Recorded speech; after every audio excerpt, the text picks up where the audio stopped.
This episode of the Busted Wide Open podcast is brought to you by Blueberry. Blueberry offers the best media hosting, accurate listening stats, and their all-new PowerPress Deluxe sites. A no-setup WordPress website for your podcast with all the necessary links to share your show with the world built right in. If you currently produce a podcast and are looking for a better host, or if you're looking to start a new one from scratch, head over to orbitaljigsaw.com/BWO and sign up for the best media hosting and a PowerPress Deluxe site to get your first month absolutely free. That's orbitaljigsaw.com/BWO, or just use the promo code BWO at checkout for your first month absolutely free. And now, enjoy the show. Hello, you numpties. This is the villain, Marty Skell, and you're listening to the Busted Wide Open podcast.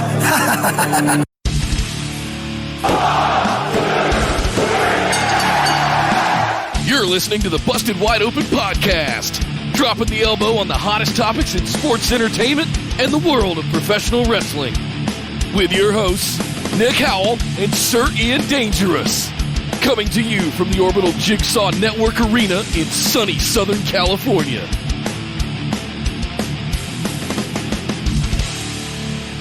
Welcome back to the Busted Wide Open podcast, but if this is your first time joining the show, I'd like to welcome you to episode number 199.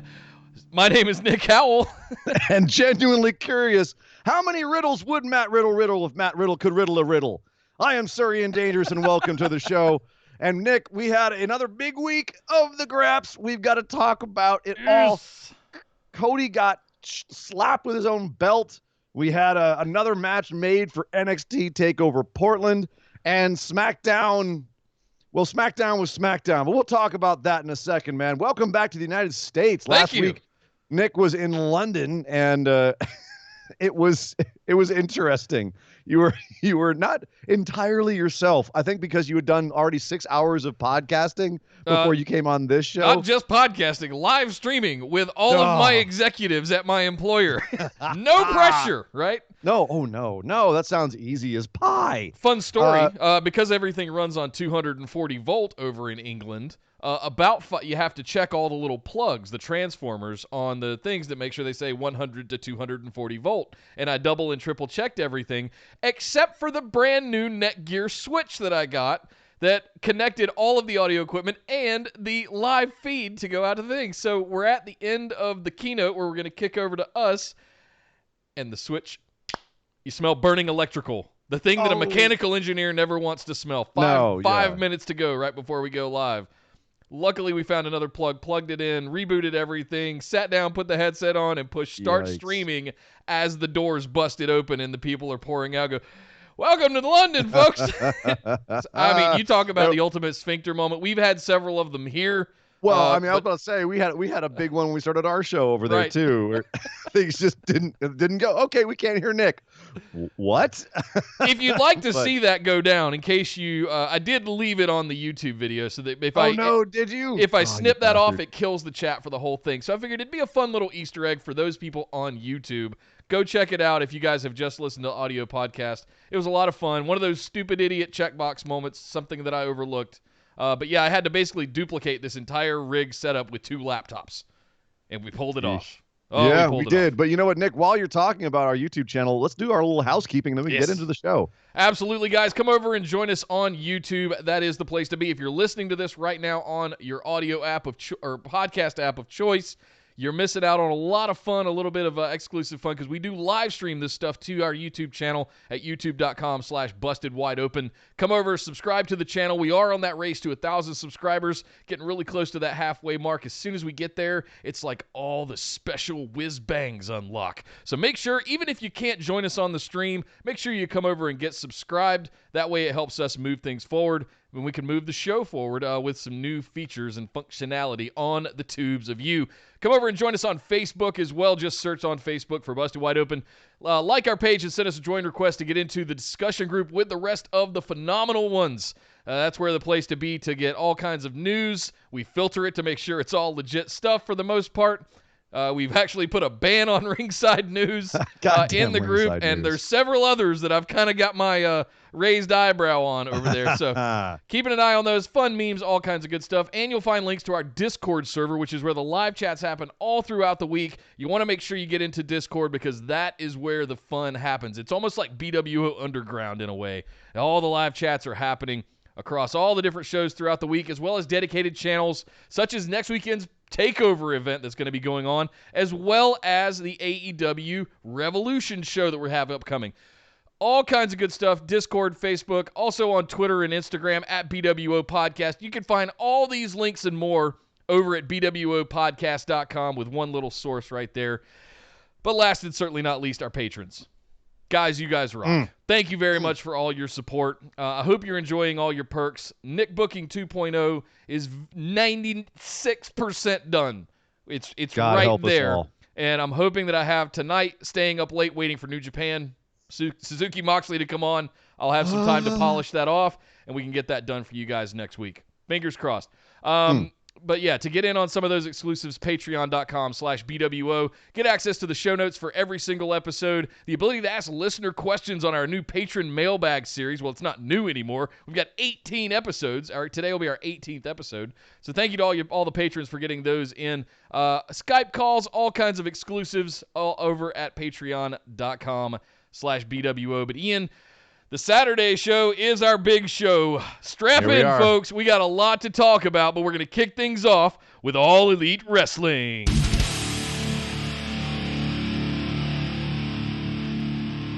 Well, Cody finally ate the 10 lashes that he had to get from MJF as a stipulation in order to get his match with the man.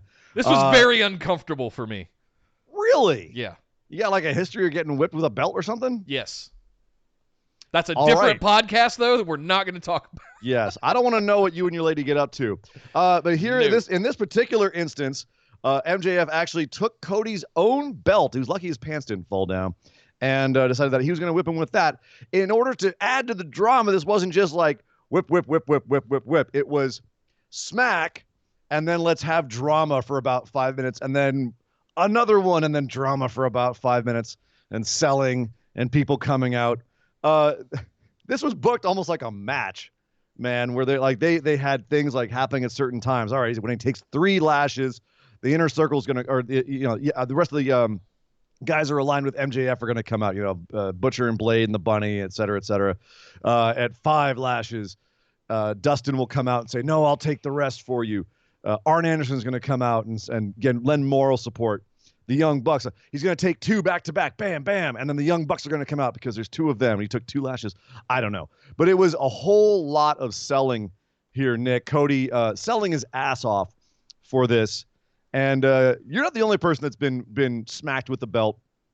I can openly admit that when I was young and stupid and watching wrestling, like we used to do hardcore spots to each other, whether it was with a wire coat hanger or a belt or a chair or whatever. We were hitting each other with things, and I've been hit with a belt in my day. It sucks, but it does not suck anywhere nearly as much as Cody made it out to suck. It really, like, at a certain point, I was like, suck it up, you baby, Jesus. Like, was this too, like, much over-the-top drama and selling for you, or was this, like, just what you wanted out of this whole segment? No, it was not too much. It's kind of exactly what I wanted, and I'm glad they did a little. They turned it up to 11. I thought they would go like 8 or 9, sure and they just did. I think the drama of Arn coming out, the drama of Dustin finally coming out, the locker room basically emptying, coming out in support. You could make some metaphorical kind of allegory to a Jesus figure and stuff like that, and him sacrificing for everyone and all that. You could loosely get to some of that, and I've read some of that online as well, but I think the drama of this is what made it, not Cody getting the lashings. And I think it was done and executed fantastically. It was the thing that we all tuned in this week to see, frankly, and because last week was just kind of there, nothing really happened. And this week it was the big thing was the Cody taking the lashings. We've still got the steel cage with Wardlow to look forward to, but is Cody going to break? Is he going to break down and hit MJF as soon as he lashes him that first time? all of that drama, and then everybody coming out. It just, yes, popcorn, just eating it up. I loved it. So the part that I loved about this was the very end. And I liked the Brandy coming down, the supportive wife. She was after Lash 9, Brandy comes out and he's like, I don't know if I can take 10. He's down on his knees. He's got welts all over his back. And, Brandy, thank God they reset her character from that Nightmare Collective crap. I screwed up and I have a video saved where she actually explained why she had a character reset in character, and I haven't watched it yet. So I'm mad at myself because I was supposed to watch that before the show today. So I don't know where their heads are at specifically with that, but I'll know for next time. Okay. But I'm glad that they have her back to where she was, as kind of the supportive wife, but also a woman of power in the company. Frankly, I think that's what she should have been all along, is basically what Stephanie McMahon should be, right? Be chief brand officer, represent the company, come out and support Cody. When she was coming out originally, when they first started this, I thought it was so that Cody could say Cody Rhodes, because they would say Cody and Brandy Rhodes, as if they were introducing them as a couple. Clever, right? But I like her better as a ringside valet for Cody. Yeah, and also and largely because like her facial expression as she came out was, I mean, it's hard not to have that be somewhat genuine when you're watching your husband legit get whipped. Right. And it looks bad. There was blood. It was. Oh yeah. Wardlow got some blood going. When he had his number 8, I think it was, or 9. So I liked Brandy coming out because it was like, okay, cool. They're resetting her. It worked for the drama of the moment. She played it well. And then Cody takes Lash number 10 and, stands up afterwards like, cool and fun. Everyone rushes into the ring. It's like, yeah, you did it, buddy. You did it. All right, cool.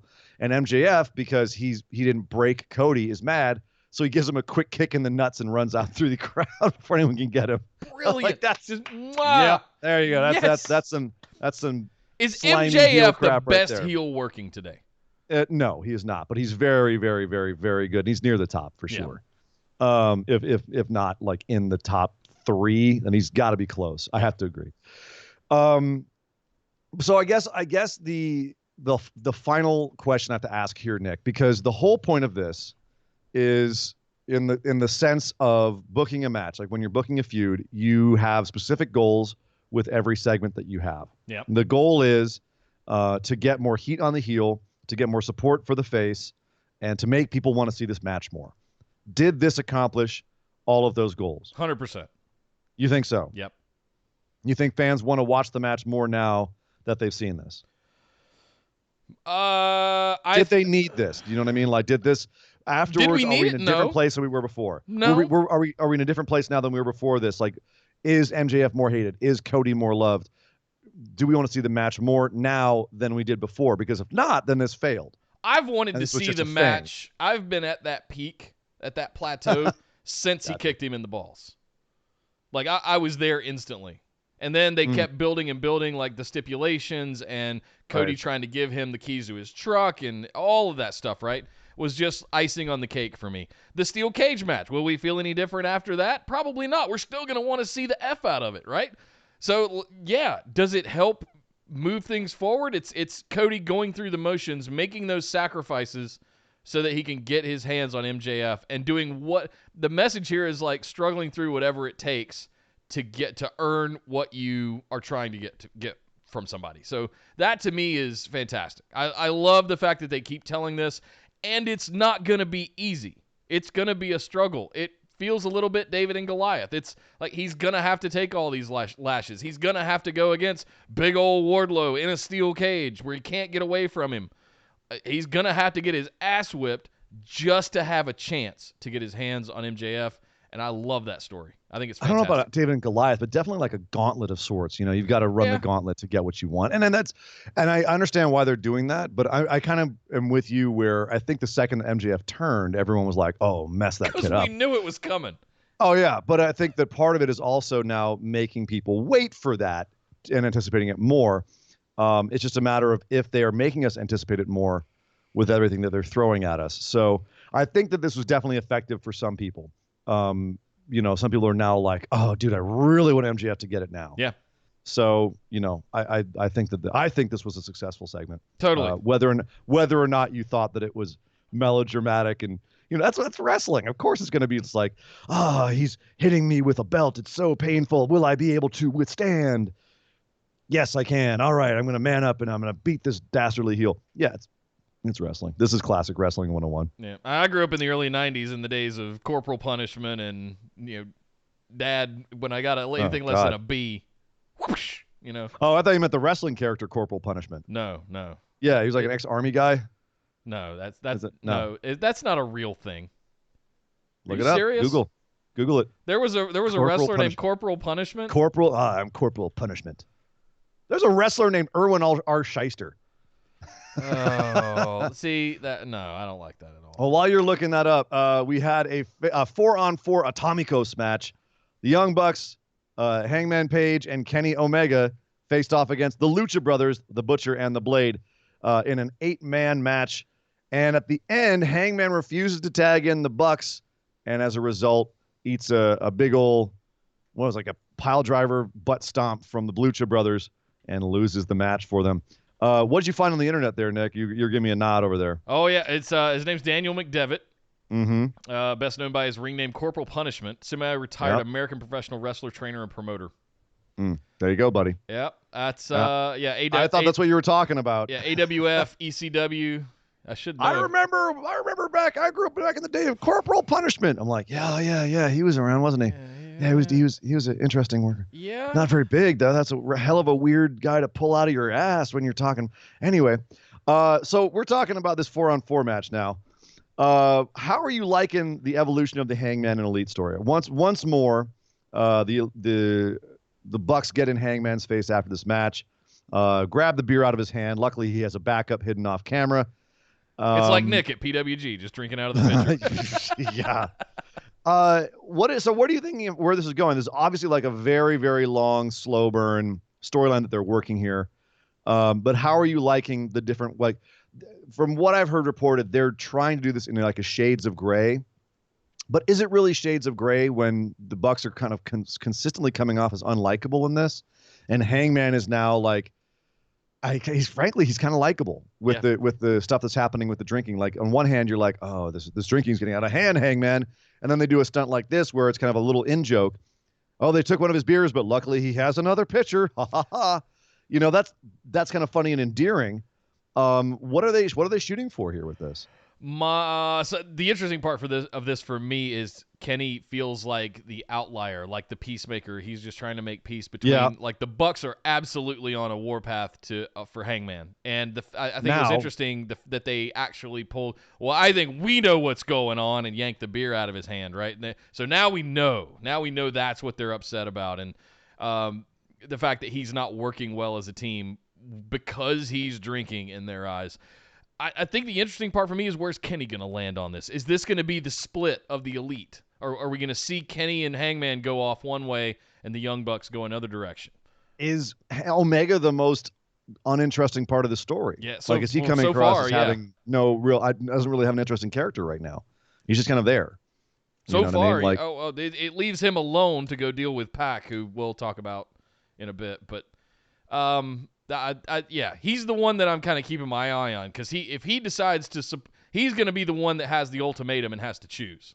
He has to pick a side. They're the tag team champs, him and Hangman, and they've got that's the story. So does this end up in they're going for as well? Hangman and Kenny versus the Bucks for the tag championships to settle? Probably. We have a what is it? It's like a battle royale, tag team battle royale coming up. I think it's next week, the week after, and 2 weeks. It's in 2 weeks. Yeah. And the Bucks could conceivably win that and then go and face Page and Omega. Theoretically at Revolution. I think it's Revolution. So that could be the end of the story or this chapter of the story, which I think they need to. They need it. We got to get going a little bit on some of this stuff. And frankly, I think people need to know what to think a little bit more because I'm all for shades of gray, but right now I'm confused about our point here. Like who are we trying to get over with this? Who are we trying to make people cheer for or not cheer for? And because there's only so interesting these characters are going to be with this kind of an angle. I don't know if I want them to tell me who to cheer for. I think there's going to be people that are, yeah, he shouldn't be drinking on the job. Absolutely. Right? And then there's going to be people like, he's just having a beer after his match. He's fine. But here's the thing: is that's going to create somewhat lukewarm reactions to matches. Theoretically, it could. It's the danger that they run. Is the audience being divided and be like, I don't know what to, you know what I mean? So I feel like they've got to make a stand on something here. Hashtag leave Hangman alone. Leave Hangman alone. Yep. He just wants to have a beer. Yeah. If Joey Janela can go out back and have a cigarette after his matches, Hangman can have a beer. Cigarette and a raspberry claw. All right. So one more quick thing about this. Right. First of all, great match. Just nuts. All kinds of spots. Crowd pleasing.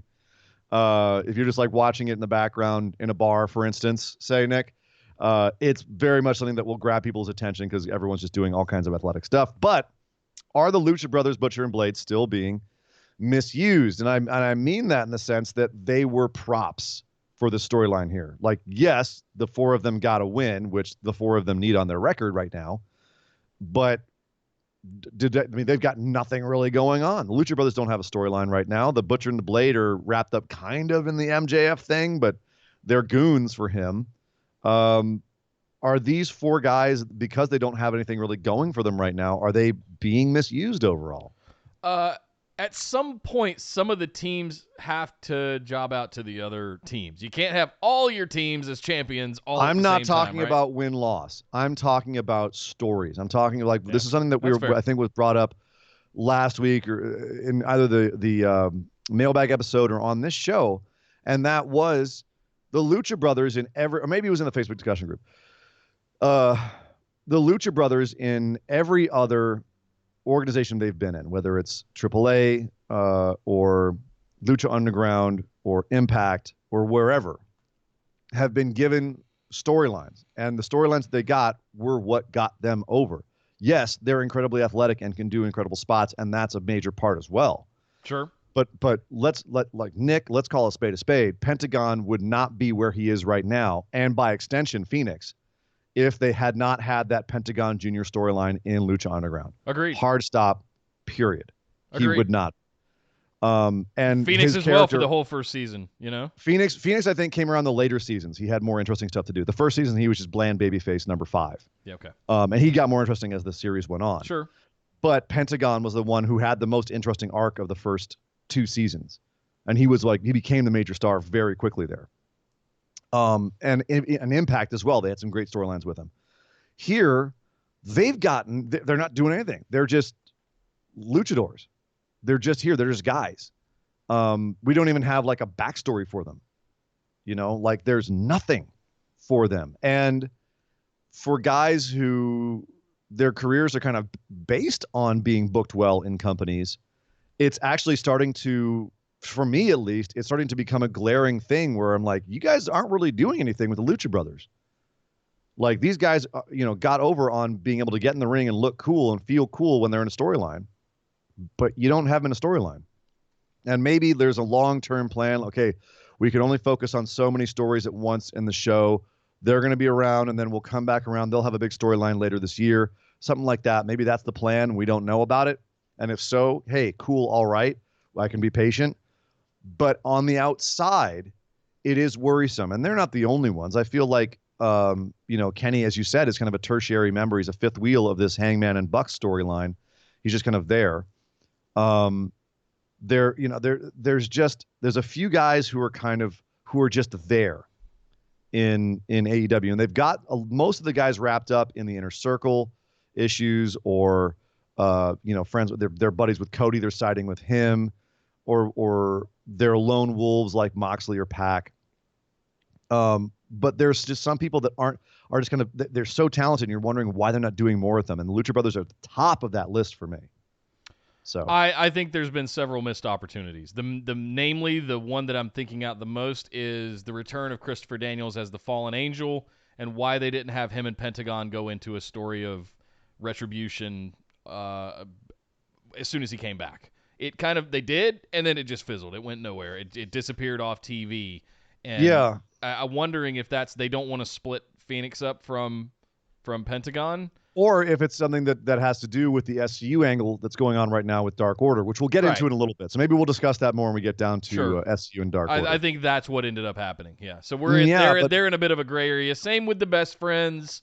It's just that somebody's got to be the competition for the people that are in the contention in the top of the card right now. Sure. It's just strange that they're doing that with them, given just the heat that the energy they had coming into this, They could have gone a lot of different places, and they chose to go to AEW. And don't get me wrong. JR, you might have missed it because you were watching at the bar, but JR's call on this was perfect. This was like watching the NBA All-Star game. It was ridiculous. All of these guys just going through. Just this match was absurdly good. No, I watched it at home. It was on the background at the bar, and then I come home and I watch it. So I know what you mean. And there was a lot of those poor commentary guys. Keeping up with this stuff is just nearly impossible. Much less the ref. Good Lord. Right. But speaking of keeping up with stuff, they could not keep up with Moxley, Nick. Eye for an eye. Moxley had a match with Santana, and afterwards, after he got the win, he decided to exact revenge for his lost peeper. Took out the car keys. Look at it. Like meaningful irony here. Takes out the car keys to that $75,000 Ford GT that the Inner Circle gave him. $750,000. $750,000. Excuse me, I missed a decimal.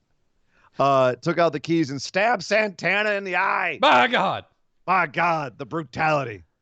And then ran off through the crowd, while Jericho and the rest of the Inner Circle, who were all out on commentary, were in the ring beside themselves. Right now, Nick, I'm going to ask the same thing that I was asking about the Cody thing. Are we getting more excited for the Jericho-Moxley match with stuff like this? Is this helping, or is this just killing time? This is helping. Yeah? It makes it mean that much more. And here's the thing. This is going to have repercussions for years. They're going to make callbacks to these things. There will be feuds. There will be turns. There will be things that are based on... I mean, we're still in the first 6 months of this, guys. So let's make sure that we're not overly judging. Sure, we call what we see every week to week, but let's make sure that we also give room and give these guys time to have these moments, because a year from now, we could recircle back around to it, and it's, hey, remember that time he stabbed Santana in the eye with the car key from Jericho that they were going to give him from Inner Circle? They'll make a callback to it in some way, and we love shit like that. We, as wrestling fans, we love when we know the history, because it makes the thing that we're about to watch have that much more meaning. So it's not just about this match to me. I'm thinking a year, 5 years out of like how we can call back to something and have it mean that much more to us, because we were along for the ride in the early days and we saw this history take place. So next week we're getting Santana gave frankly, by the way, an awesome promo backstage. Not before on. Jericho said, what kind of human would stab a man in the eye with a spike? Yeah. Brilliant. Classic Jericho. But no, Santana gives a great promo as well and challenges Moxley to an eye for an eye match next week. They're both down an eye. What do you want, Santana? I'm curious how this is going to go down. Yeah. What is an eye for an eye match? Are they going to... That's what I'm saying. I have no clue. I guess we'll find out. Tune in next week. We'll find out. Yeah. Okay. Well, I guess I got to tune in next week to find out what an eye for an eye match is, Nick. So I'm curious as well. But here's the thing: it's supposed to be Moxley versus Jericho. I mean, is he just going to piss off the entire Inner Circle, and that's going to end up costing the match because they're all going to come out and kill him during the? It'll be a smart finish. Absolutely. I don't know. We'll see. But it definitely does make Moxley look like I don't know. Badass, but also petty as hell. Yeah, but I liked it. It was fun. It's fun. It's good stuff. Also, Justin Roberts really laid into the this week. My God. Good Lord. It was like 30 seconds. It's getting to the point now where I want him to dial it back a little bit. Bring it back, Justin. Bring it back. Bring it down. A little less coffee in the morning there, my friend. Nick, we had a women's match this week that I thought, honestly, like the segment ended pretty well. The match itself was a little awkward at times, but Yuka Sakazaki and Britt Baker had a match, and at the end of the match, Britt Baker ends up losing, but then loses her mind and kicks Yuka Sakazaki's teeth off. She literally puts her teeth on the rope and kicks her, and the tooth came out of her head. Like a crown completely came off of her head. Just thunk. There's blood. It was obviously it was fake. It was a work. It was not a shoot, but it was really well done, and it was brutal. And again, I love watching this show in the bar before I watch it at home because I do get that live crowd reaction, and people were like, "What? Whoa! What the hell?" Like that. It worked. People were freaked out by it. I love the camera shots of the close up on her hand with the piece of tooth in it and the spitting blood into her hand and a piece of tooth and blood sitting on the mat. Thought about making that the banner this week. Britt Baker needed this. All right. It lasted like 3-4 minutes. It wasn't even that long of a match. It was just about the beatdown afterwards. Exactly, and that's what it should have been about. That was the right call to make, is have it be more about Britt Baker living up to her title as a real dentist and taking out someone's tooth and showing that she is vicious and brutal and petty and all the rest of that. Yes, more of that, please. More of that. If you're going to have Britt Baker on TV this much, that was a good way to do it. Yep. And it made her look brutal. So for me, that raised her stock, at least in my book. I have to call attention to this. It's Sakazaki, JR. Sakazaki. He has trouble with the Japanese names, as anyone knows who watched him over on Access do New Japan. Oh God, that was brutal. It was bad. That was where a lot of my thoughts on JR turned hard, and I was like, oh, JR, maybe. Oh man, yeah, it was tough. And even and Josh Barnett, love Josh Barnett, not an announcer. He's good. He held up his end of the bargain on that. But if JR is floundering, Barnett's not going to be able to save him. Yeah. Luckily here he's with Shivani and Excalibur, who are announcers, and they're able to save him somewhat sometimes. But also, you were mentioned earlier, Pac. Pac is a dirty son of a bitch, Nick. He was up on the screen and saying, you know what? I guess Michael Nakazawa means nothing to you, Kenny Omega, because you still haven't come for me. But I know someone who does mean something to you. And he pans over, and Riho is standing there. Oh, and what? And he's like, but don't worry, I'm a bastard, but I'm not going to hurt Riho because I'm a bastard. I'm not a beast. And then we just see Nyla Rose there, the native beast, and she power bombs Riho through a table. Oh God, love this. So and Kenny freaking out, going, okay, I'll give you your match. Yep. You can have it. Yep. You can have it. Good sell. It's the great, the heel or the face, they have more power if the other person sells that they have the power, right? Yeah. There's the classic example of Triple H selling Cactus Jack at Madison Square Garden, right? It's all, if it's something that we may not understand, we understand by the actions and reactions in the ring. And if Kenny Omega is freaking out, we know that Rio's important to him. We know that he's genuinely scared for her, and that Pac is a dangerous man. And Kenny Omega gave Pac his rubber match. We're getting an Iron Man, a 30-minute, not a true Iron Man, a half Iron Man. What would it be? A Copper Man, Lead Man match, Bronze Man match next week for 30 minutes. So is that gonna? So when you say Iron Man, is it basically last man standing, no DQ? Excuse me, other way around. Nyla gets her title shot against Riho next week, and then the Iron Man match is in 3 weeks, which is weird because that's the week before the pay-per-view. So why do Pac, Maxley, what? Sasha Banks. Why do Pac and Omega, good Lord, the day before pay-per-view, the week before pay-per-view? I don't know. Isn't that giving it away? Are we going to get a different stipulation at, is this the rubber match officially? I mean, I'm sorry, the blow off here. I mean, are we going to be done before we get to, are we going to have another stipulation match at the pay-per-view?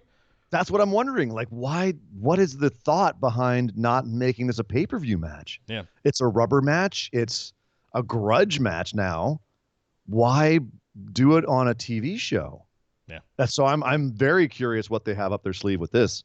Also, Nyla Rose getting that title shot next week. Do you think that they've cooled on Riho and they want to put it on the Beast? Now the title? Or is there something else going on here? Is it just Nyla hasn't been looking too good the last couple of weeks. So I don't. How do you mean? Wait. Hold on. How do you mean? Just missing. She was on that dark episode with Shauna, whatever, and completely missed catching her on the tope. I don't. Anyway. I don't. You know, I that's just the women's matches in general on AEW aren't exactly, science. If so it's I'm not. Nyla, it's overall, kind of it's Braun Strowman syndrome. Like, who's going to take it off of her? Right. But again, at the same time, I think the women's division kind of needs that.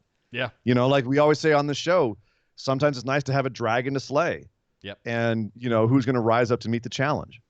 So let's Riho has been, because Riho's been, it was cute at the beginning, but they keep pointing out she's barely ever there. She doesn't really wrestle for this. Like it's tough to book her in a match where she's believably competitive. Yeah. So maybe it is time to take it off of her, and we have someone try to fight Nyla Rose to get the title back, and she just dominates for a while, and then that's the way it works. But I'm curious what they're thinking with all of this. Yeah. But you know what? It's working. Tune in next week, right? That's the whole point. Get you to tune back in next week. So as far as that goes, I think that's working. We had SCU versus the Best Friends in a match. And I had a bit of a gripe with this, Nick. There was no title shot on the line, no number one contendership on the line. It was just a match. And it ended with the Best Friends pretty much having SCU on the ropes, so to speak, and going for a hug instead of going for the win. And it cost them because Scorpio Sky was able to rally and get them for the win. And then afterwards, the Dark Order attacks, and luckily Orange Cassidy heroically jumps in to save everyone from getting beaten up. The Dark Order tries to recruit Orange Cassidy, and he says, well, he doesn't say anything. He just sticks his hands in his pockets, indicating no. And he takes the beat down until Chris Daniels comes in to try and make the save. But the Dark Order, they just float out of the ring and go, no. Let Chris Daniels be. And saying Christopher Daniels the Exalted One? Well, they're saying that they're waiting for the coming of the Exalted One, and who is the Exalted One, and why are they interested in Christopher Daniels? Like that whole angle. That's so. Nick, two things here. One, the actual match, SCU and Best Friends. Did that need to mean something? Like, no. was it? You're okay with it? Just was being to get a Orange match? Cassidy on TV and have a segment with Dark Order afterwards, so that Christopher Daniels could come out at the end. But isn't that forgiving? But no, that's forgiving them for something that we always kind of bitch about on WWE main roster, which is meaningless matches. I don't think it was meaningless though. It was to set up the thing afterwards. I think if you're looking at the match, it was okay. That's what it was I'm an exhibition, but I look at it as we had some Orange Cassidy spots with Dark Order at the end, and then Christopher Daniels runs out, and we had that moment where they want you to be uncertain of, like, why aren't they attacking Christopher Daniels? Is he special? So that's all set up for me what happens after the match. And I think it was an opportunity to get Orange Cassidy on TV as well, which is he might be the most over person in the company, if not all of wrestling right now. So we'll see. Yeah. Absolutely not going to have an episode of AEW, if possible, without Orange Cassidy on TV doing his hands in pockets. I don't know. They seem. I think they're doing a good job of like doling out the Orange Cassidy. Like it's not too much. No, they're nailing it. Andy Jessup in the chat is asking if he thought it was a number one contenders match. It was not. They previously announced that SCU was getting a title shot against the Bucks, they were getting a title shot against Hangman and Omega next week. They announced that last week, so we already knew that. So this was just, as Nick said, an exhibition match, which is kind of frustrating. But as you said, Nick, they did need to set up that Dark Order stuff, which I liked. And I think that now we're kind of waiting for, whoever the Exalted One is, whether it's Matt Hardy or if he's just using that scuttlebutt as a way to get some more money out of WWE. We don't know. Before we reveal the Exalted One, and it's James Ellsworth. Oh, God. What? That place would explode. No, when it burned down. Are you kidding me? It'd kill him. All this for Ellsworth? What if it is Orange Cassidy? What, the Exalted One? No, that would be the dumbest thing ever. You ruin his gimmick. Come on. So yeah, I'm curious where they're going with all this. Another tune in next week kind of thing. Like, good long-term booking. Meanwhile, back at the Hall of Justice, the Dark Order has struck again. Quick, Aquaman. Couple more things. Penelope Ford cost Kip Sabian his match against Joey Janela. This kind of came out of nowhere. I thought we were building a big feud for these guys, and then, here's the Kip Sabian Joey Janela match. And Penelope Ford accidentally got in the way, took an elbow to the face, distracted Kip Sabian. Joey Janela, White Claws, picks up the win. Nick, is it just me, or is Penelope Ford the biggest star of these three? Yes. Like, is she the most engaging one on, and not just because she's good looking, like literally she's the one, like just her presence is the most engaging of the three. Am I crazy? No, you're not crazy. And I think they're I don't know if this is Joey experimenting or AEW experimenting, because Joey kind of got typecast from the start of just being this kind of hardcore bro, right? He would just come out, he could take an ass whipping like nobody else. And he would be up for doing just about anything. And he still kind of is, but it feels like they're trying to give him a legitimate feud here. And it's the problem with this story is that he doesn't want anything to do with his ex-girlfriend.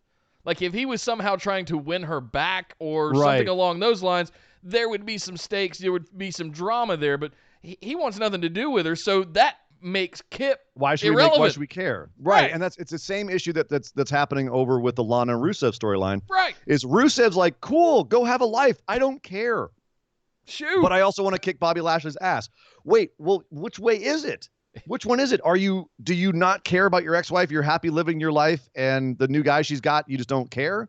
Or do you want to be a dick and hide in their cake and pop out at their actual wedding just because I can't? Well, like, why? Do you care or do you not care? Right. You know what I mean? Like, does Joey Janela still have feelings for Penelope Ford and he wants to get revenge on Kip Sabian for stealing his girl? Or does he just not care about them, but he still wants to get revenge on Kip Sabian? Like, what do you want here? What are you telling us? Like, you can't be the cool guy that doesn't care. Tell me what you want. Give me what I want. You can't have it both ways. Either you have to care about it, and that gives us the reason for the match, or you don't care, and they have to keep dragging you back in. You know what I mean? Like, they have to keep, and the argument could be made that, they go out on the ramp and cost Janela the match by making out on the top of the ramp. That's them dragging him back in. But that doesn't really create a whole lot of fire in the storyline. It's like, okay, so you guys are being kind of dicks to him, so he wants to fight you. That's like, it's a lukewarm reason. Like, you need a better reason than that. Like, if you're an actor making a choice for a movie, right? You can say, oh, well, I'm kind of hungry, so, maybe I could eat a pancake, as opposed to, I've been starving for 2 weeks. If I don't eat this pancake, I'll die. They're two very different choices on how to play something, and one will give you a lot more energy than the other. So, and it's wrestling. Everything should be, 11, I think. So if you go for a lukewarm rationale here, then the whole thing feels lukewarm. And that's kind of where it feels like right now. Yeah. Good way to put it. One more thing on the show, dude. Darby Allin burned down a mock-up of Jericho and Guevara hugging with the flamethrower. That was cool. So the whole motif of this segment, I loved. The opening black and white of him just like huffing and puffing, and then just angst. You can just feel that emo angst kind of thing going on that I love about Darby Allin, that everybody kind of dials in on Darby Allin. But yeah, This whole thing with the flamethrower was fantastic. Loved it. Yeah, it was a cool little segment, but it indicates that he still has it out for the Inner Circle, specifically Jericho and possibly Guevara. Wondering if he figures into this Moxley storyline at all, or if this is just reminding us, hey, he's still got beef. That's going to get sorted out down the road, I guess. One more thing, we'll have to wait and see. Yes. Wait and see next week for AEW Dark. That's going to feature Riho versus Shoko Nakajima, who we haven't seen in a while, not since or very early on. Jimmy Havoc returns versus Sonny Kiss. Hikaru Shida versus Cassandra Golden. And the Dark Order will have a match, Marco Stunt and Jungle Boy. So very curious whether, Well, that could be interesting. They have beef going back, right? They tried to put masks on Jungle Boy and Marco Stunt. Yep. Yeah. And Luchasaurus, that was Luchasaurus's return, I think, if I'm not mistaken. Yeah, and he's like, I already got a mask. Yeah. I'm a dinosaur. What if Luchasaurus is the exalted one? Roar. No. Why would he be? No. That's another one that they would ruin his whole gimmick. I'm just going to start asking that for everybody. That's great. I can't wait. Nick, that was not all this week, because we also had plenty to talk about getting set up for TakeOver Portland over on NXT.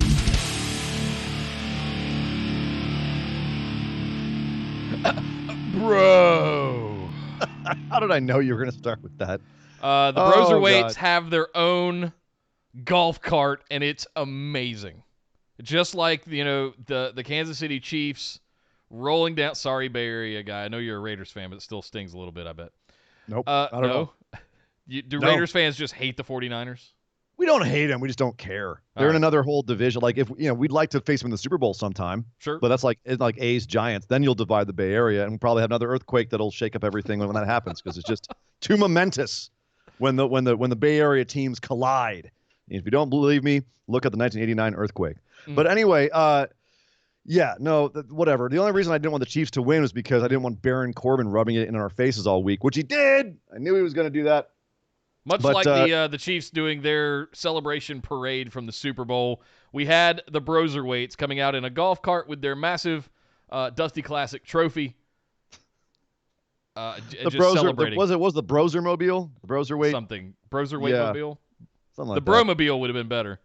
But then that leaves out Pete Dunne, who, by the way, just was no-selling everything here.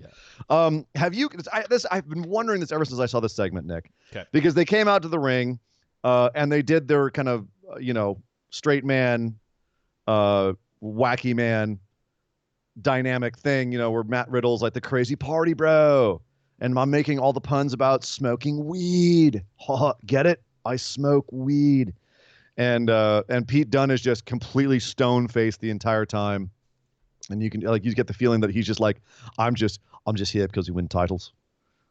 I don't know why he turned into Ringo Starr, but whatever. I'm going for it. So what do you think now about the dynamic between these two? Like, yes, they're two singles wrestlers. They got put together as a tag team, but isn't this the kind of fun, weird dynamic that you kind of might want? Like sometimes you get like a cool dynamic, like two badasses team up. Sometimes you get a cool dynamic because it's personalities play off each other, which is kind of what's happening here. Yeah. Like, is this becoming kind of fun for you now, or are you still kind of salty about it?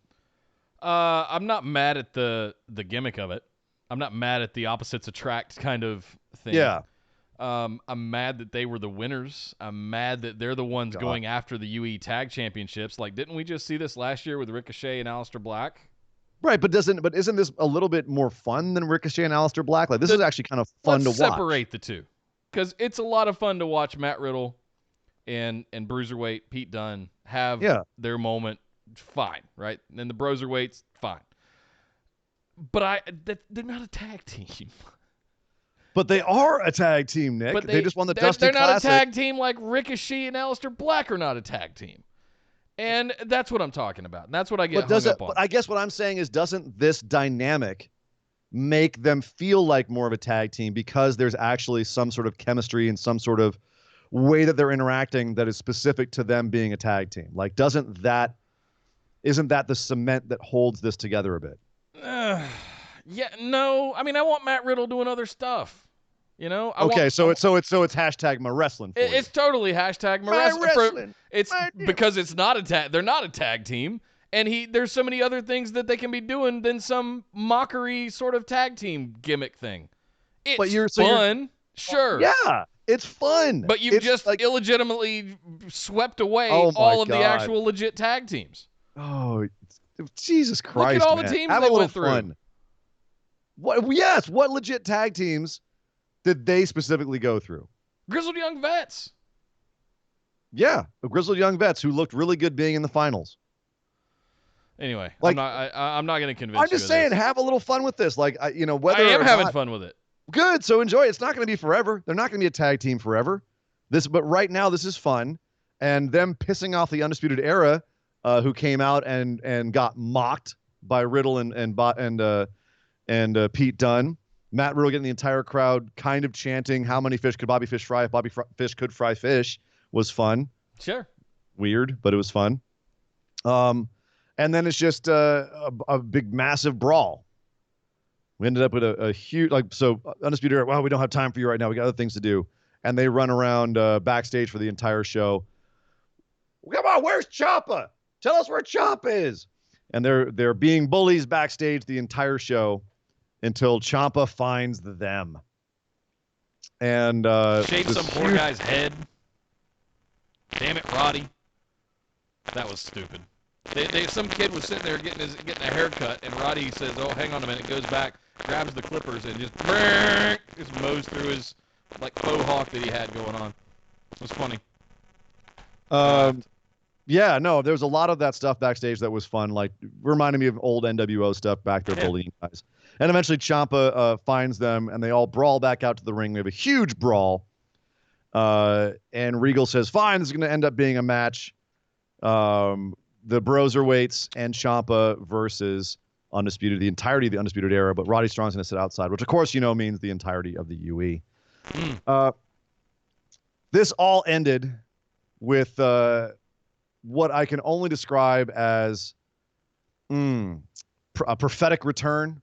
What did I say last week, Nick, when we had that weird symbol pop up on screen, the 522 with the 3 circles? What did I say? 2-5 Velveteen Dream coming back? Velveteen Dream, absolutely. And guess what? At the end of the match, Undisputed Era gets a DQ. There's a beatdown on all of the good boys in the ring, and what should happen? The lights go out, and a purple light shines on the turnbuckle, and standing tall on the turnbuckle is Velveteen Dream. And he lays waste to the Undisputed Era. So he is back. He's gunning for Roderick Strong, who's the one who, quote, took him out. Dream is back.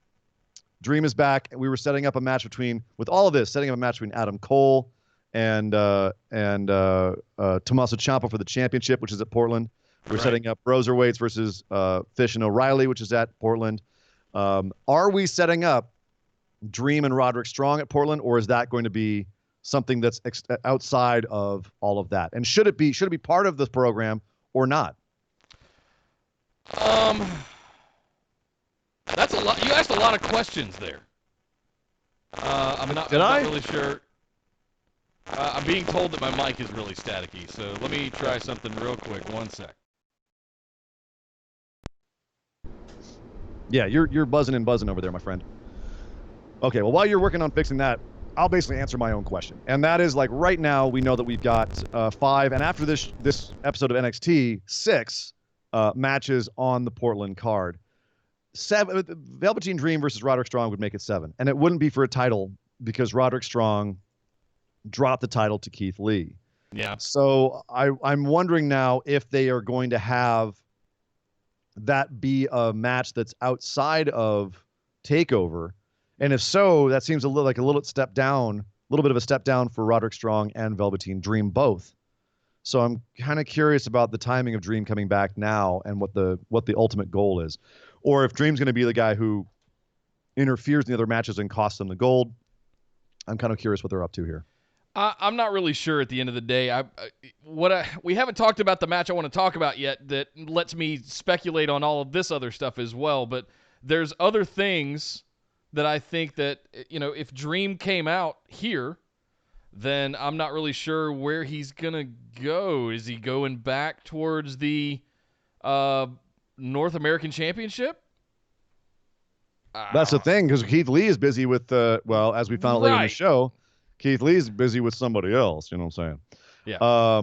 So yeah, I'm curious where they're going with this. But I thought overall this was a great way to keep something running through the entire show, build up for 2 matches at least, and a third feud. So overall this was, and also, as we said, we had a very fun segment with the Broserweights to kick off the show as well. So all around, I thought this was good on the good writing on the show. So yeah, I just hope that you get over your dislike of the Broserweights and just have some goddamn fun with it, man. I don't mind with the Broserweights. There's no way in hell they should have won. That's my problem. Oh my God. They're fun, relax, right? Relax. The other big news coming out of the show is that we had a guest star show up. It wasn't just Velveteen Dream coming back. It was also Charlotte Flair making her way back to Full Sail. And we had Bianca Belair in the ring saying, I can't believe y'all are forgetting about me. I've got a match with Rhea Ripley, and I what if I take the title? Could be Charlotte versus me at WrestleMania. Yeah.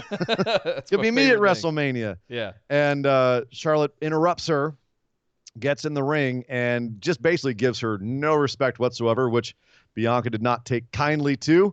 And then out comes Rhea Ripley to make this a trifecta. And as Rhea Ripley and Charlotte face off, Bianca tries to get involved again, and Charlotte just face palms her out of the way, to which Bianca, I can only describe as has a conniption on the side of the ring. It cannot believe the disrespect. It's a wonderful gif if you find it online of her just being like, and just completely overreacting to it. It's amazing. I like that Rhea and Charlotte didn't corpse here, and they just stayed locked in on each other while she was doing that in the background. They had to just like, stay on me, on me. Don't look at her. Don't look over there. Don't look over there. She's doing her thing. You just step back and fix your braid. She's like, oh God, how dare you? Oh God, I can't believe did you just say that to me? You don't even go here. Yeah, well, that's what she came back. She's like, You quote some Mean Girls. What you doing here? You don't even go here. Like me and Ripley have a match coming up, and what are you coming down here getting in our shit for? I like the fact that this ended with Rhea Ripley saying, you know what, me and Bianca are going to tear each other apart at TakeOver Portland. But guess what, Charlotte? There's something we say around here that maybe you've forgotten, and that is that, you come here and disrespect her. Well, we are NXT. And at that point, Bianca Belair lays out Charlotte and the beatdown begins. They beat the crap out of Charlotte, send her packing, and Bianca rolls out of the ring as well, and leaves Rhea in the ring standing tall with the belt. What did you think about this segment, Nick? Was this a great way to reintroduce Charlotte back in here, keep Rhea looking strong, and make Bianca look relevant as well? Did that execute all of those things? Absolutely. Totally did. And I thought Bianca was the best thing about this segment, frankly. It reminded me that she's still in this picture. And yes, we are going to have a match at TakeOver Portland. I don't think she's going to take it off of Rhea because everybody and their dog wants Rhea Ripley and Charlotte at WrestleMania. Sure. But could you see them building up Bianca to be important for this match? Like, could they make it a three-way and make it exciting enough, or do we straight want just keep it clean? Nope. Charlotte, keep it Rhea. clean. Keep it clean. Okay. So I think I've said before, I like my title matches. Clean one-on-ones. If you want to have contenders matches to get there to be the next one, and triple threats in 4-ways and 5-ways, be my guest. Those are fun. But I like my championship matches to be true tests of will and strength and all of that stuff, and who can muster up through it. That's why I like the one-on-one stories better. See, I think that just to make it different, because we're going to have, and I'm calling it right now, Shayna Baszler is going to come out on Monday Night Raw and interrupt Asuka and Becky, and we're going to have Shayna and Becky at WrestleMania. And I think that's going to be a clean one-on-one match. And to just make a differential, I could see them doing a 3-way on the other side of things for the NXT title, just to keep it interesting. So just, to have, as we always say, a smorgasbord or buffet of different kinds of wrestling matches. And I wouldn't be mad at that. You could absolutely build this up now that Bianca does have a reason to have some beef with Charlotte here. And Charlotte threw her out of the Rumble, so she's got some beef there too. You could absolutely build up Bianca to have these three just hoss women in a match. I'm sorry, that actually does appeal to me. You're talking about Bianca and Rhea and Charlotte. Bianca, Rhea, Charlotte, triple threat does appeal to me. I just the problem I have with it, that is very appealing. But the problem I have with it is it usually ends up in somebody doing somebody else dirty and sneaking in and getting the win when they didn't expect it. That's just the booking of the actual match. I understand. Don't think about the end of the match. Think about just the concept of that match as existing. Sure. That's what I'm talking about. Bianca becomes the ultimate kind of underdog. Like, remember me, look at me, and it feels bad that you wouldn't give her. She wouldn't be the one coming out on top. You're not going to put Bianca Belair over Rhea or Charlotte at WrestleMania. I'm sorry. Yeah. No, you got to get a point there. So I don't see it. It doesn't seem realistic as much as we would enjoy it. Yeah. As a fantasy. I also just don't want Bianca to lose to Rhea in Portland and then go back down to the mid card again, because she's done that so many times. Like, at what point do they strap her? I mean, the Rocket, not necessarily the belt. I thought she would be the next one. But I did too. Rhea showing up was kind of the anomaly here. And just looking at what they did with her in the Rumble makes me think that somebody somewhere is looking at her and going, we got to do something with her. And they do. I genuinely think that they do. So what have I been saying the last few weeks? At some point, we've got to move past the 4 horsewomen. And Bianca's one of those, Rhea's one of those, Tony's one of those, Io Shirai, Io Shirai, absolutely. Yeah. Dakota Kai, all of them. Tegan. At some point, we're going to have to move on from those 4, especially on the main shows. But now we're getting to the point where, like, Charlotte's coming back down to NXT, and it's like, right. It feels a little backwards. The one thing I think that they have to get over here is, why does Charlotte need this? You know what I mean? She's beaten everybody on the other brands. She could conceivably go and take either title, or at least be competitive for them. And I don't know that her speech last week really cleared this up, where she's like, well, I could go after Bayley. I could go after Becky. I don't really know what I'm going to do. And then Rhea is kind of making her case. And I feel like we haven't established that Charlotte either feels like she's above NXT right now, or that Rhea is a credible enough threat to her. Like this might have been what this segment was for, just to give Charlotte a reason, because, you know, in kayfabe, as much as they want to say NXT is a third brand, it isn't yet. They have established that NXT is strong, but I don't believe that they've really gone home on the NXT as a true third brand yet. They're still building to that. They've got to give it more respect, and it's got to be for a longer period of time before we can believe that Charlotte would look at that and be like, yes, I want to win the NXT title again instead of the Raw or SmackDown championship.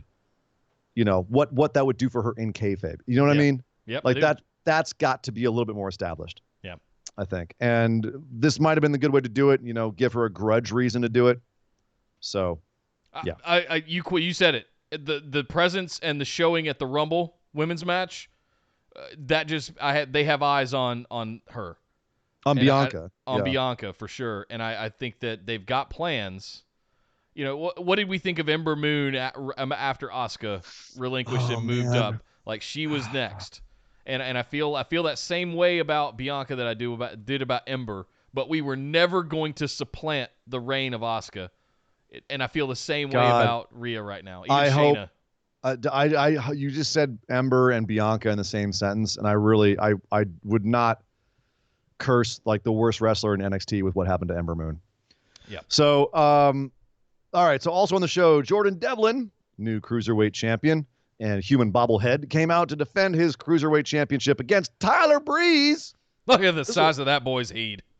Head.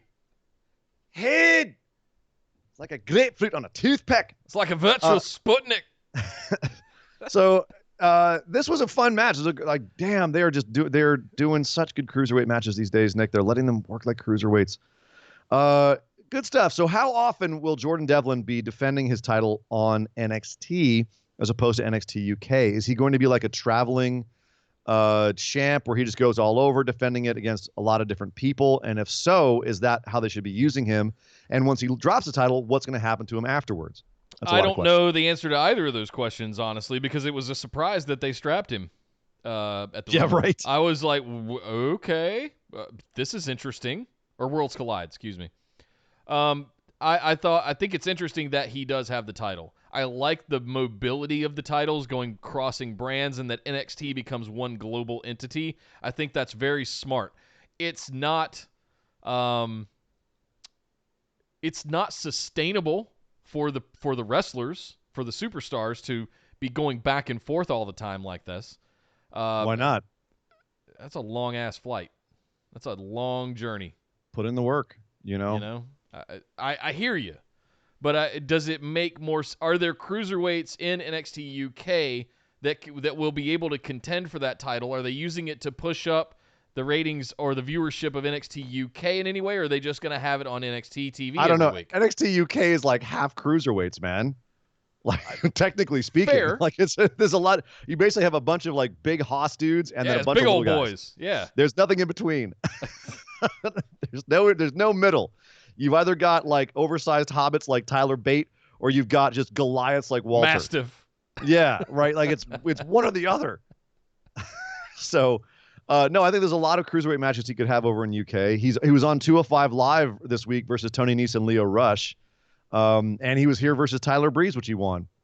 So, you know, I think it's the best thing is for Jordan Devlin. This is the best. This is the best thing for him. I don't know if it's good for the cruiserweight belt. I thought Leo Rush was a great traveling champ. Yeah. Who really looks like a cruiserweight and acts like a cruiserweight. But yeah, well, I guess wait and see. How did Tyler Breeze get a title shot? I don't care. It's Tyler Breeze. I'm just glad he's doing something. So that's my thing. Is like we had another match that we'll talk about later with the former champion that really had no stakes in it. Circling around it, but why wouldn't he be going back after his cruiserweight championship? Right. Like the combination of this match a title defense against Tyler Breeze, and then the other match that happened with the other two guys. Well, let's talk about that now. Angel Garza Sure. versus Swerve Scott. Yeah. Which, as you said, it was just kind of there. And it was basically just a framing to have Angel Garza explain why he's going up to Raw and helping out with, the U.S. title. Sure. Helping out his, he's like, I'm dealing with family stuff. And for Swerve Scott, I've followed him as well, and I was looking at him, and he was saying it's time for a change. He's going to try and go to I guess a darker place. We'll see if his character gets a little bit more edgy. I wouldn't mind that. Yeah. He showed a picture of of his back after the Hell of War match where he's just covered in scars and blood. So I'm curious if they're going to make Scott more edgy, which I think would be good for him. And what their plans are with Angel Garza. I think this was basically just an explanation of why is Angel not going for the Cruiserweight Championship? Why is he off doing other things? So, he picked up the win here. So I don't think it's not like he's fallen off or anything. He's just saying, I'm going to go to bigger pastures for a bit. I think I would have had Swerve Scott challenging for the championship against Devlin instead of Tyler Breeze and keep Angel Garza off TV this week. If I was booking this, I would have done that. Oh, Nick booking. I'm actually glad they did it the way that they did it because, again, I think that they're like Angel Garza is a star now. He's a star, and I think that you need to keep stars on TV. Swerve Scott, I think that they're turning a corner with him, so he's got to take a loss like this to a cocky bastard like Angel Garza to piss him off. There's not really anything going on right now with Tyler Breeze, so having him have a competitive match that's fair against Jordan Devlin, it establishes Devlin as being a heel because now he's beating a fan favorite in Tyler Breeze, and we also know that Tyler, he's still a credible opponent, so it makes Devlin look good to beat him, especially when it's such a close match like this was. So I liked the way that they did this. I wish, as you said, there was a little bit more meaning, I guess, established behind the Angel Garza and Swerve Scott match, but it's a nitpick. Yeah. NXT's always been very good about being very deliberate on their matches and why they book things the way they do. And for the most part, yeah. There's always some kind of meaning or story behind why there's two people fighting in the ring. And right. I just didn't feel that with either of these matches this week. And it was a good portion of the thing. But yet you were fine with SCU versus Best Friends. I'm just saying. It wasn't about SCU or Best Friends. Well, this wasn't necessarily about either of these guys. If you're talking about outside storyline, it's just a way to set up the Dark Order. Nothing really happened after the matches either. Well, but I'm saying maybe this is a way to set up other character changes. Okay. Fine. Like if the similar excuse. We're in a loop. All right. Also in a loop, guys who seem to not be able to get out of each other's orbit. Donovan Dijakovic. Dijak beat Killian Dane fairly handily and will be getting a shot at the North American Championship in Portland, Oregon. Against Keith Lee, who came out and gave him a big handshake afterwards and said, I hope you're ready. So Lee Dijak 4, I guess, is going to be in NXT, 4 or 5. So I was going through and looking at it, and the person that, when I was before the show today, because I was like, really? I watched these last night just playing catch up for the week, and I was like, we're getting this again? Yeah. And I went back, and I think it was Adam Cleary of What Culture that called it out, so credit where credit's due. 7 times. This will be the 7th match of Lee and Dijak since they went on USA. 7 times. And I'm not mad at it. We're huge marks for both these guys, but at some point, let's raise the stakes. It's for a title belt this time. Now it's for a championship, but yeah, there's got to. I kind of know where you're going. There needs to be something else. Yeah, give me a little bit more pepper on this steak. We got a little bit of a detour for War Games, and we thought the Monstars were coming back, and then well, this is what's weird is that Dijak took out both Damian Priest and Killian Dane fairly handily. Yep, he just mowed through them week after week, which is weird. That's bizarre, considering how much they built up both of those guys. So I'm very curious what the thought was there with having them both go down so quickly and clean. Killian Dane's return is done. Is it though? That's exactly right. That's what it made me kind of go, wait, you just brought him back. You had big things for him. You were booking him all over the place. And now he's just going to, drop one to Dijak fairly easily. Yeah.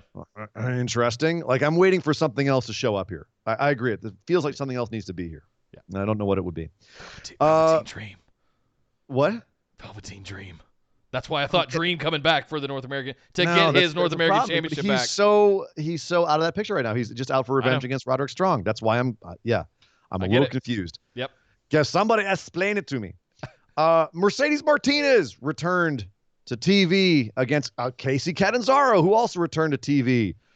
Awesome. They had a match. It was a match. Cool. They get to show off what they can do. Nice little video packages to remind us who they are, and I mean, really well done here. Fantastic. Yep. Nope. No problems with any of this. Just, I guess the only question I have is, at some point, are Mercedes Martinez and Mia Yim going to have a clash to determine who can keep the gimmick? No, they're going to win the Dusty Classic next year. They might, if they do a women's Dusty Classic. I'm just saying. Hey, Nick, you put it out there, buddy. Oh, God. Nick booking going to come true. Finally on NXT this week, Johnny Gargano and Finn Balor, the Prince, have a little promo off, a split-screen promo off in studio, and got fiery with each other. Johnny Gargano saying, is this the Finn Balor that was jobbing out to Bobby Lashley on Monday Night Raw for weeks on end? And Finn Balor gets all pissed off about it and basically is like, Johnny Gargano sitting here saying, I've main evented more pay-per-views than you ever did in NXT. So, who really is Mr. NXT here? Like, you say you want to come down and be Mr. NXT. Well, guess what? So this was, I don't know. What do you think about this, Nick? I liked this. I thought it was fiery from both guys. Yep.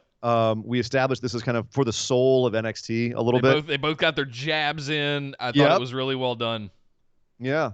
I thought that, it gave layout, me shades of Samoa Joe and Brock Lesnar doing it a couple of years ago.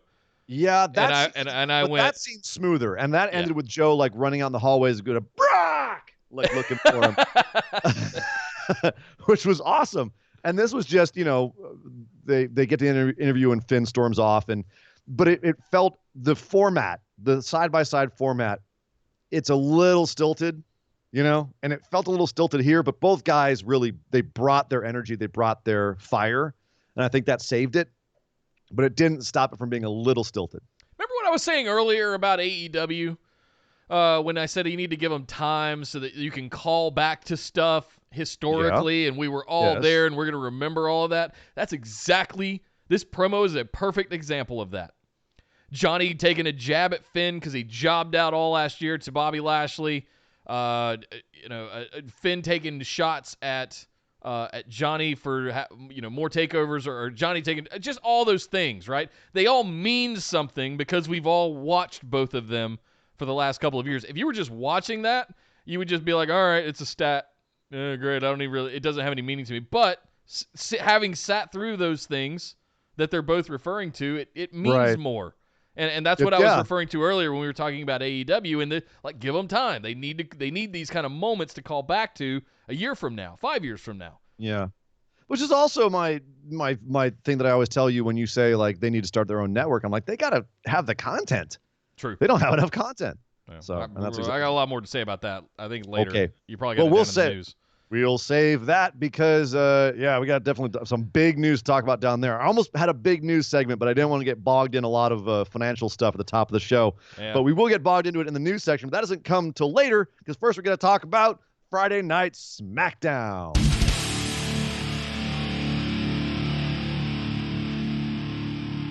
Well, one of the big things that we had on SmackDown last night was a women's fatal four-way for the #1 contendership to Bayley's SmackDown Women's Championship. That's a mouthful. Dana, yeah, it is. Dana, Carmella, Alexa Bliss, and Naomi. Yeah, Dana Brooke, Alexa Bliss, and two women with one name. Right. Carmella and Naomi. I was surprised by the outcome here after a fairly long match. I first of all surprised this was the main event. You've advertised Goldberg's going to be on the show, and that's not your go home. You have this fatal four-way go home, and the audience just died for it. You advertise that Goldberg is going to be there. Oh yeah. And then he shows up on satellite. Oh. And everybody at that show is going, oh my God, we're going to get to see Goldberg's entrance, and Pyro's back, so we get sparklers, and he's going to breathe. Nope. He's on the Tron. Yeah, we'll get to that, man. Oh, we'll get to that. First, we got to get through a couple other things. Like this Fatal 4-Way, as you said, it was the main event of the show. I think the even audience... braggartly at the beginning of this, so like as they're doing their entrances, or entrance, I should say, one person got an entrance, Naomi, and I was like, we all know Naomi's going to win this, but I'd really like to see Dana Brooke get a shot here. Neither. Nope. Yeah, neither. They did swerve me because I was definitely saying, okay, well, Bayley's going to feud with Naomi, but I was saying, how are they going to make that run till WrestleMania? Well, we found out how, Nick, and that is by putting someone else in Bayley's way first, namely Carmella, who snuck in. Naomi had the thing won, and Carmella snuck in with a kick and gets the win, pinning Naomi, actually, I believe. So that was interesting, and the audience also was like, oh, all right, Carmella versus Bayley. Yay. Yeah. They kind of crapped on this, man. And I can't say that I blame them. You've done nothing with Carmella for months and months and months, and now all of a sudden she gets a title shot, and you expect people to care. Where's Lacey? That's not how the did Lacey being just a mom. Being a mom somewhere. I don't know. Being a mom and a Marine. I lost at Royal Rumble, and now I'm just gone. Right. All right. Well, all that talk about mom and country, I guess it doesn't matter now that you just lost a match. Whatever. It's Carmella. And again, you don't do anything with Carmella for months and months, and then all of a sudden you put her in the title scene and you expect us to care. And the audience's reaction kind of said it all. And that was, we don't care. The other problem was that they were in San Jose, and that's Bayley's hometown. Yeah. So no matter who they're getting to win this match, the audience is going to be like, crap on it. And sure enough, Bayley was beating people up on the sidelines, and the crowd was cheering her. Yeah. So San Jose is one of those bizarro world kind of towns too. Well, anyway. Stop it, Michael Cole. Just because it was Bayley's hometown is all. It's not a bizarro. What are you talking about? It's either really good or it's really bad. Just as a crowd in general. Anyway, let's not get sidetracked on that. You better. You can't just throw that out there and be like, oh, but never mind. Moving on. Yeah. All right, fine. So this is, I feel like this is a delaying tactic. I feel like this is them saying, we got a lot of time to WrestleMania. We got to throw some more things in Bayley's way so that at WrestleMania or around then, we can do Naomi versus Bayley. Here's the problem, Nick. I don't think Naomi versus Bayley is a WrestleMania caliber match. I don't think there's anybody versus Bayley that's a WrestleMania caliber match at this point. I don't think there's enough excitement with Bayley to have her on WrestleMania. What do you think about that? I think the best thing they could have done was drop that title back over to Lacey Evans and spent the next 2 to 3 months building her up to be something so that a new heel, maybe a fresh turn, could have come and challenged her for it. But no, let's give it on Bayley that hadn't done shit for 8 months with it. She was like, Lacey was starting to get some serious traction. People were digging her face turn. They were digging a lot of stuff they were putting out there about the mom and the Marine and everything. Like, she was starting to get genuine traction. You're totally right. If they had put it on Lacey, the only problem is there's not a whole lot of female heels on SmackDown for her to feud with. You fix that. That's, again, like you tweak a couple of things. You could have had Lacey Sasha, so if Sasha ever makes it back.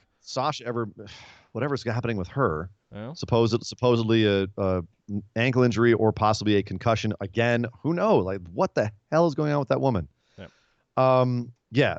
You know what, Nick? I think, long story short, the SmackDown Women's division is a shambles right now. I think that it's, when your top person, your person holding the belt, doesn't really generate excitement outside of her hometown,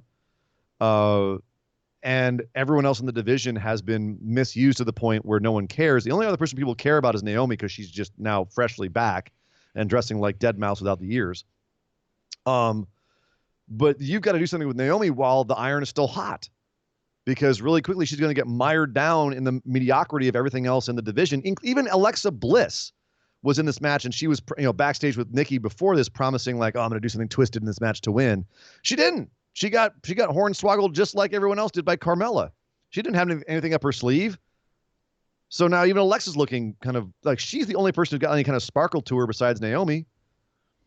I'm looking at the lost opportunity on cashing in on the Dana Brooke stuff that was going around. Well, they haven't really done anything with that either. I think the fact that Dana Brooke is getting any TV time at all is a credit to how hard she's worked. Sure. Like the fact that she's where she's at now. She was just in a number one contenders match for the title. I'm okay with that. She has definitely worked herself back up into her position. So props to Dana Brooke. But let's not get crazy and say she's going to be in a title picture anytime soon. Speaking of titles, tag titles. I mean, you can have Carmella. Well, that just only knows how to do a kick. She knows how to do more than that. She has like a submission thing that she does, Okay. She knows how to. You keep justifying that to yourself on your. She knows how to get in with the announce team. We're not still on Jordan Devlin here. Come on. Oh, I'm sorry. Miz and Morrison, however, we are in Miz and Morrison. Eminem, they had the dirt sheet at the top of the show. The return to the dirt sheet. Nice. And they had a nice touch. They had a spoof of Once Upon a Time in Hollywood, which was classic. Lance Storm appearance. If I could be serious for a minute. Random Lance Storm appearance. Great. Morrison introducing himself. I have a button-up shirt, and I don't use any of the buttons. That was good. So this is all very fun. I worry that they're going to get Miz and Morrison back over with stuff that's this charismatic. Luckily, New Day came out to oppose them and show everyone who the true faces were, and they had a little discussion about their upcoming tag team title match before they were interrupted by the Usos, who said, yeah, but Ms. Morrison, you never beat us. But then the Usos got interrupted by Rudolph, Bobby Roode, and Dolph Ziggler, and then this all became a match between Rudolph and the Usos, who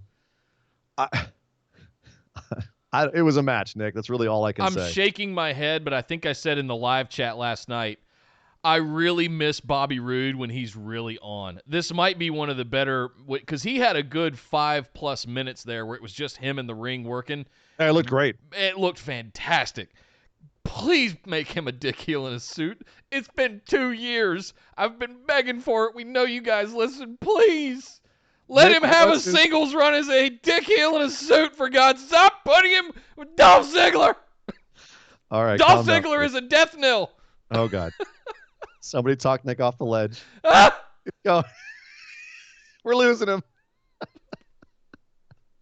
Oh, you get twitchy over there.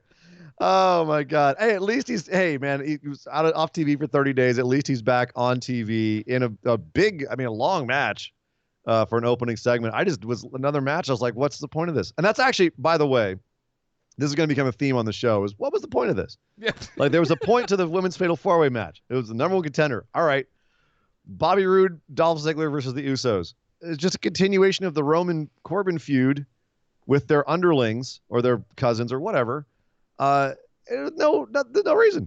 It's like, we don't like each other. Let's have a huge long match with I no got stakes. excited when the Usos came out and were going to challenge Miz and Morrison. Like, why couldn't that have just been the match?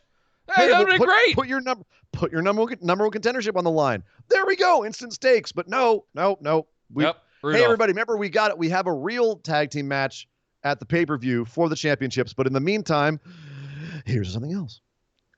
That doesn't mean anything. There's like a kind of just a little spin-off of this long feud we've been having. We also had more Corbin and Robin. Corbin bullying everyone backstage for continuing to play the dog food, the quote-unquote dog food eating video, which was, of course, more of like a college hazing ritual than anything else, where Roman and the Usos were pouring dog food onto Baron Corbin. I swear to God, dude, this was every time I see it, I just get like, Revenge of the Nerds flashbacks. I'm just like, oh God, dude, it's seriously Nerds! It's a bunch of frat boys pulling off a hazing. And I still feel cheated. Not one son of a bitch ate any dog food. Nobody ate it. You spent 3 hours telling me somebody, the loser, was eating dog food. Nobody ate any damn dog food. Michael Cole rammed it down our throat the entire show that someone's eating dog food. I saw no dog food consumption. There was absolutely not a bit of Alpo passing someone's lips. That's some bull crap. Instead, we got a hazing. Right. I feel cheated. And your top face, your man of the company, flicking him with a spoon. Flicking him with a spoon. What are you doing? Oh. This is the guy you want to be the face of your company on Good Morning America? Cheered. You're finally getting him cheered, and he's flicking dog food at somebody. Oh, man. But at least Corbin was doing his best to keep everyone from seeing that footage, including going into the production truck and throwing a dude down the stairs for playing it, and then running out to the ring and saying, everybody, you all suck.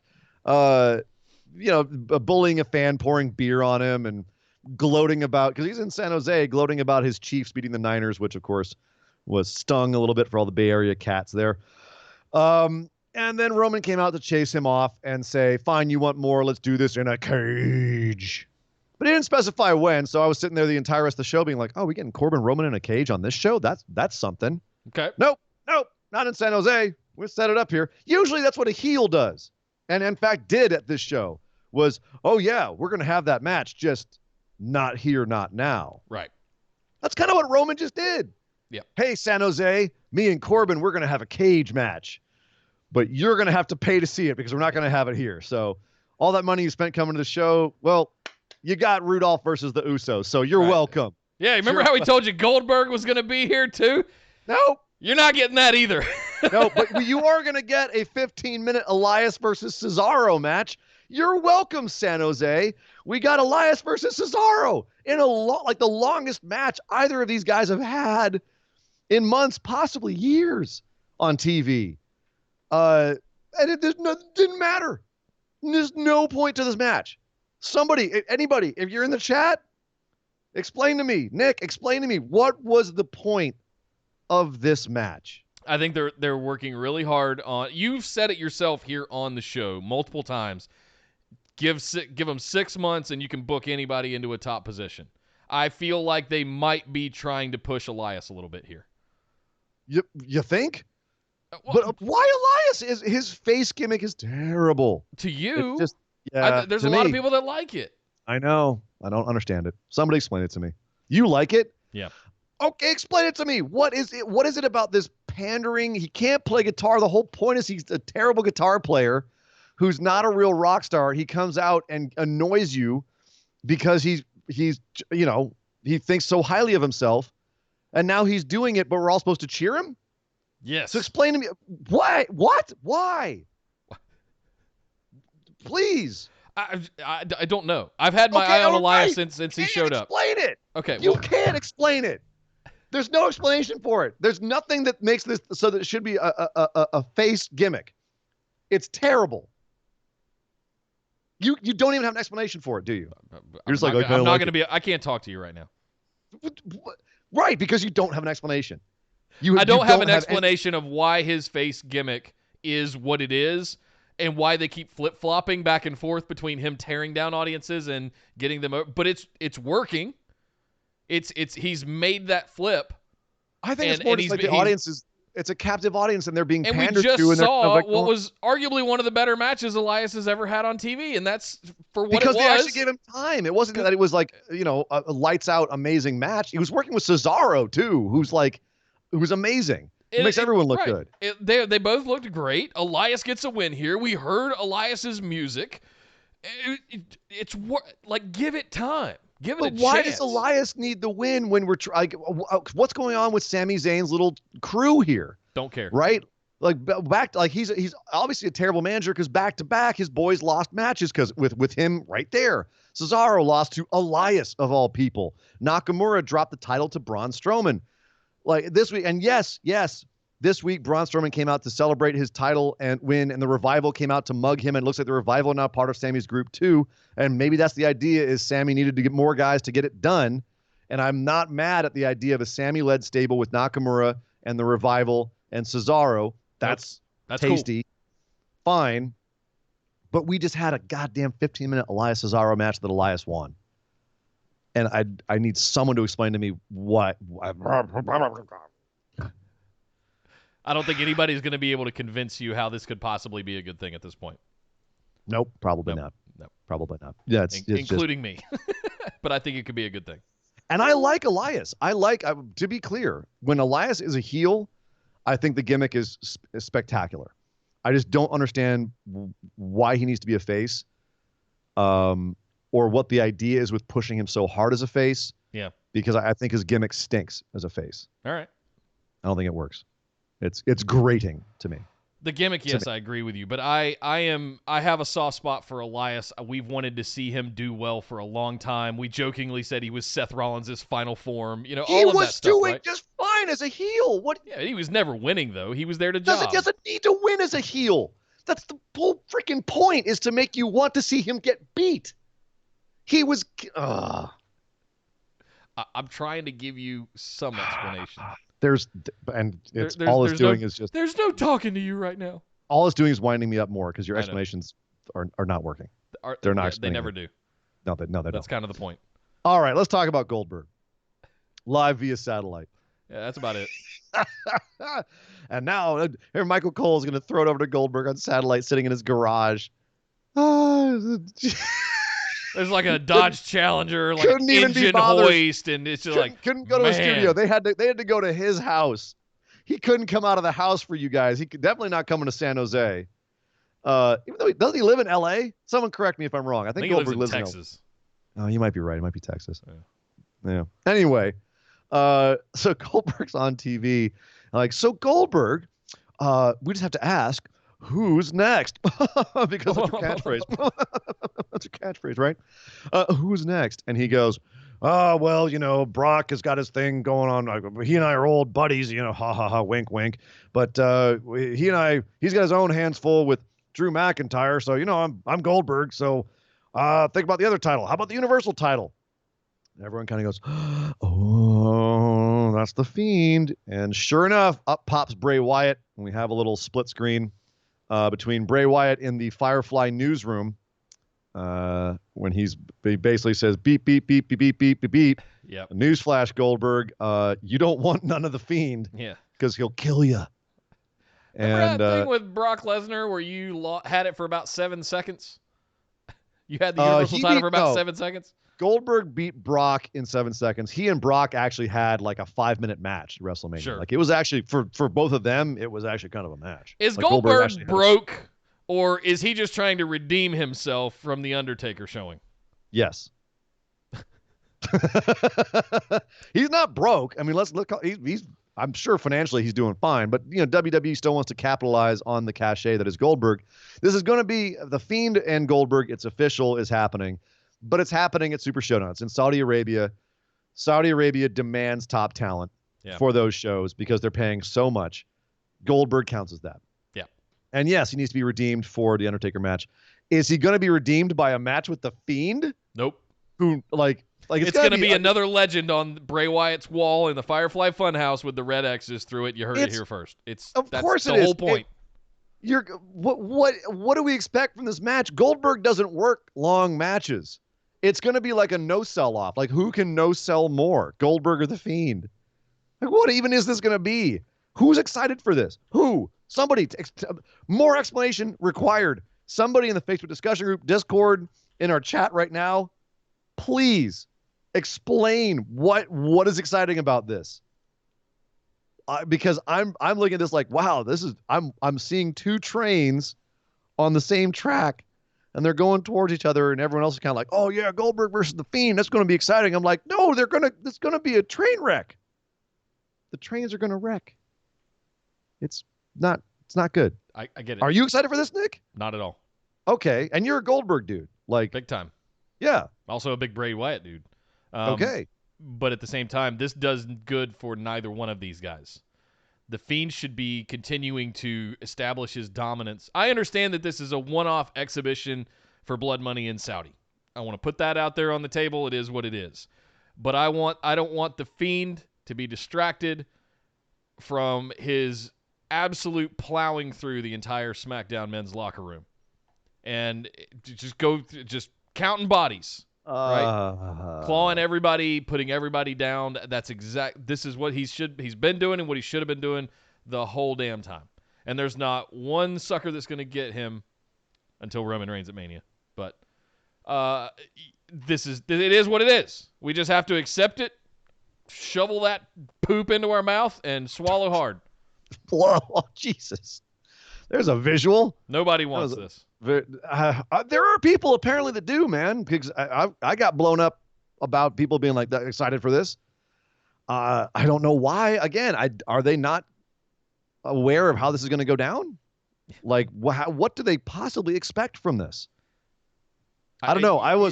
Did he not watch the strap match with Daniel Bryan where the Fiend just stood there and took straight lashes without any reaction whatsoever to his chest? Yeah, it's like people. What are you gonna do, Goldberg? Well, speaking of which, we did have Daniel Bryan backstage watching this whole segment and shaking his head and looking depressed.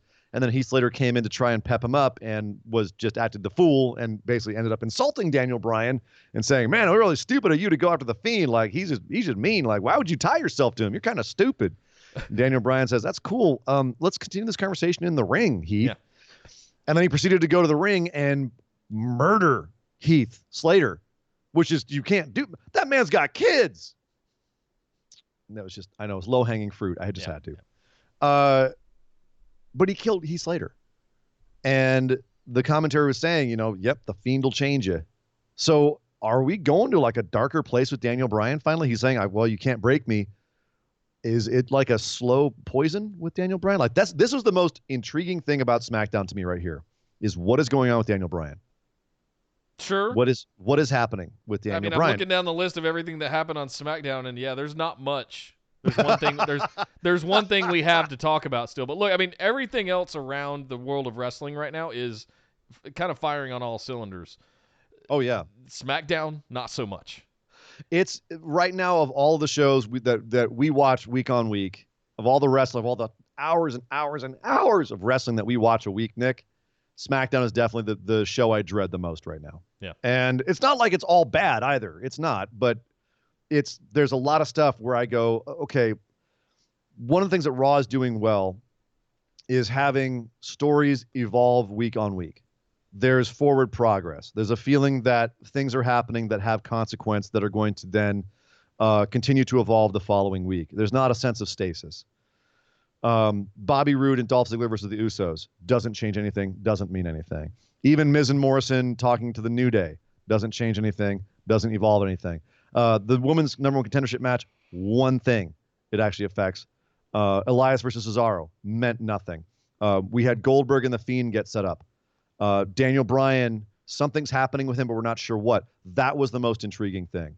The other two things we had on the show was Sheamus coming out and destroying Apollo Crews, just destroyed him. Brogue kicked him. And then Chad Gable came out to help and got destroyed as well, and Sheamus stands tall. What did it mean? How did this evolve? Okay, Sheamus is dominant.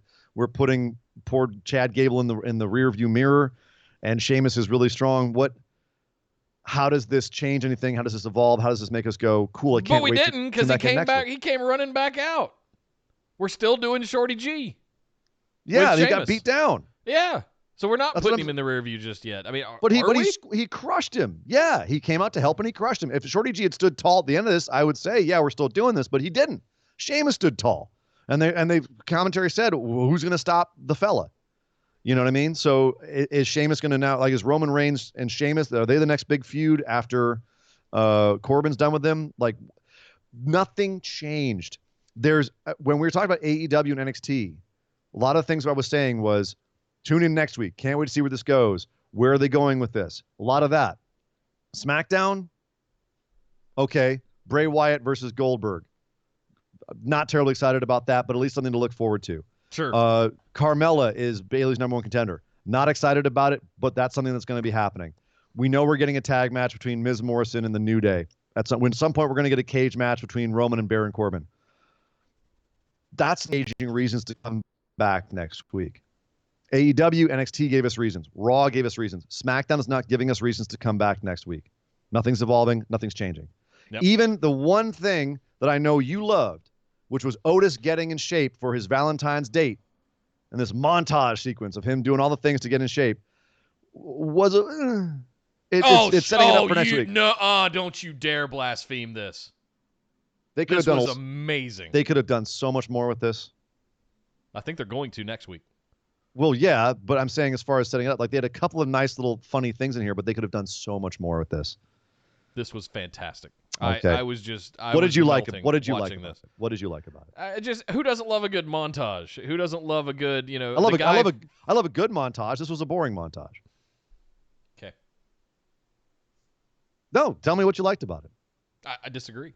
Oh, okay. What did you like about it? It's Otis emoting and lifting weights and jumping rope and doing all this stuff and trying on cute little red bow ties and just That was funny.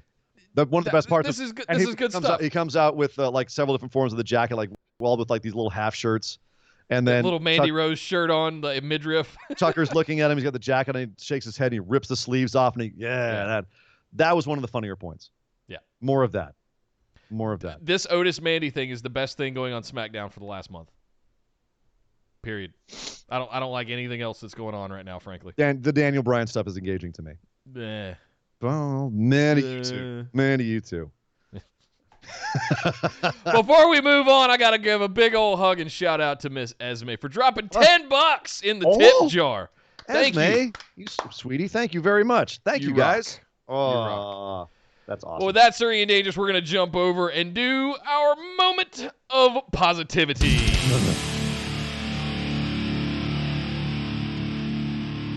Which I kind of just did mine. It's Otis getting ready for his date. The mop. Let's mop it up. Yeah. That was that. The moment at the end when he stands up at the dinner table and like obviously flips over. Otis emoting is great. I don't want it to seem like I didn't enjoy this segment. I did. I just was like, that could have been so much funnier. Yeah. You know what I mean? There's so much you can do with Otis. There's so much you can do with him. He is so innately, naturally funny that they could have really gone, I think, to the next level with this. And I just didn't get there for me. So yeah. I don't want to seem like a negative ninny. My moment of positivity. That's tough. It might be happening tonight. It might be happening tonight. Yeah, but it's got to be before the show, so I can't. That's true. That's true. And I used them last time. I used Suzuki and Moxley last time for my moment of positivity. They can only make me so positive, Nick. They can only make me so positive before I have to let it go for a second. I'm gonna have to go with Bianca Belair's reactions to Charlotte. That whole Charlotte segment, actually. Okay. That just tickled me pink. Like I loved the whole segment, the dynamics, the way that the NXT women established that NXT is almost like its own enclave. I like how Charlotte sold herself as a big deal. And again, Bianca's reactions had me literally giggling. You know, like it was killing me. So I'm gonna have to go with Bianca Belair's selling of Charlotte dissing her for my mop of the week. Fantastic. Well, those were two really good ones as well. But yes, thank you again to Sean Clark for inspiring the moment of positivity every single week here. Always want to shout you out for that one. And I am going to come up with some kind of little jingle for it. You're the musician of the group. Come up with a jingle for us for the moment of positivity. All right, I'll work on that. Yeah. I'll work on that. Well, that's it for us, guys. Oh, no, wait. Oh. We're not done just yet. We've got just enough time for our other news lightning round. Beep, beep, beep, beep, beep, beep, beep. All right, so quick ratings news. AEW still holding strong, 928,000 viewers with a 0.36 in the 18 to 49 demo. What the heck is going on? It was 11th for the night. NXT was 34th overall. Got murdered 0.22 in the demo with a 770,000 people watching it. AEW still beating them week on week, but not by that much. But think about that, Nick. That's 160,000 people. 1.6 million people watching wrestling on Wednesday nights, and that's just the ones that are watching it that night. So, you know, you think we're about never going to see network numbers or like viewer ratings on the time or how much. Like, I wish Nielsen with the rise of streaming would evolve a little bit. Like, who's watching DVR versus who's watching live versus who's watching streaming versus who's watching pirated shit. You know, who knows where all these viewers... Well, there are more than 900,000 people watching AEW every week. And we find out those stats like a lot later, but they are still out there. And it is a lot more people watching it than that. And in fact, like next up, we're going to talk about WWE and their Q4 financials, which came out and were fugly. Don't get me started.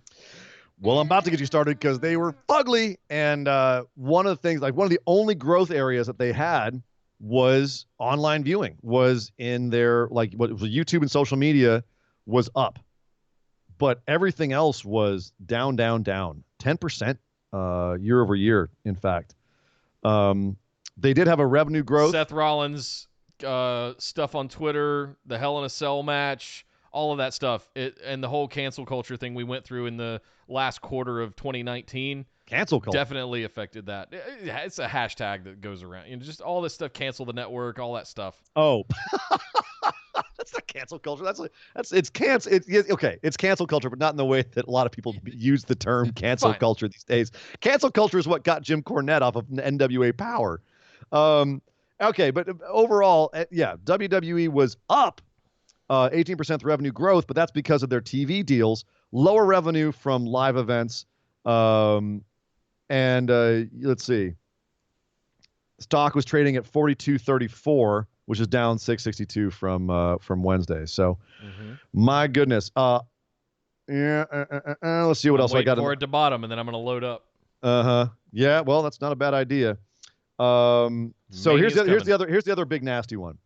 WWE Network subscriptions dropped to 1.42 million, and they're hoping that will increase to 1.47 in Q1. So they're saying, hey, when we do our Q1 report in a month or two, those numbers will be back up. Don't worry. Yes, it was a 10% precipitous drop, but don't worry, it'll be back.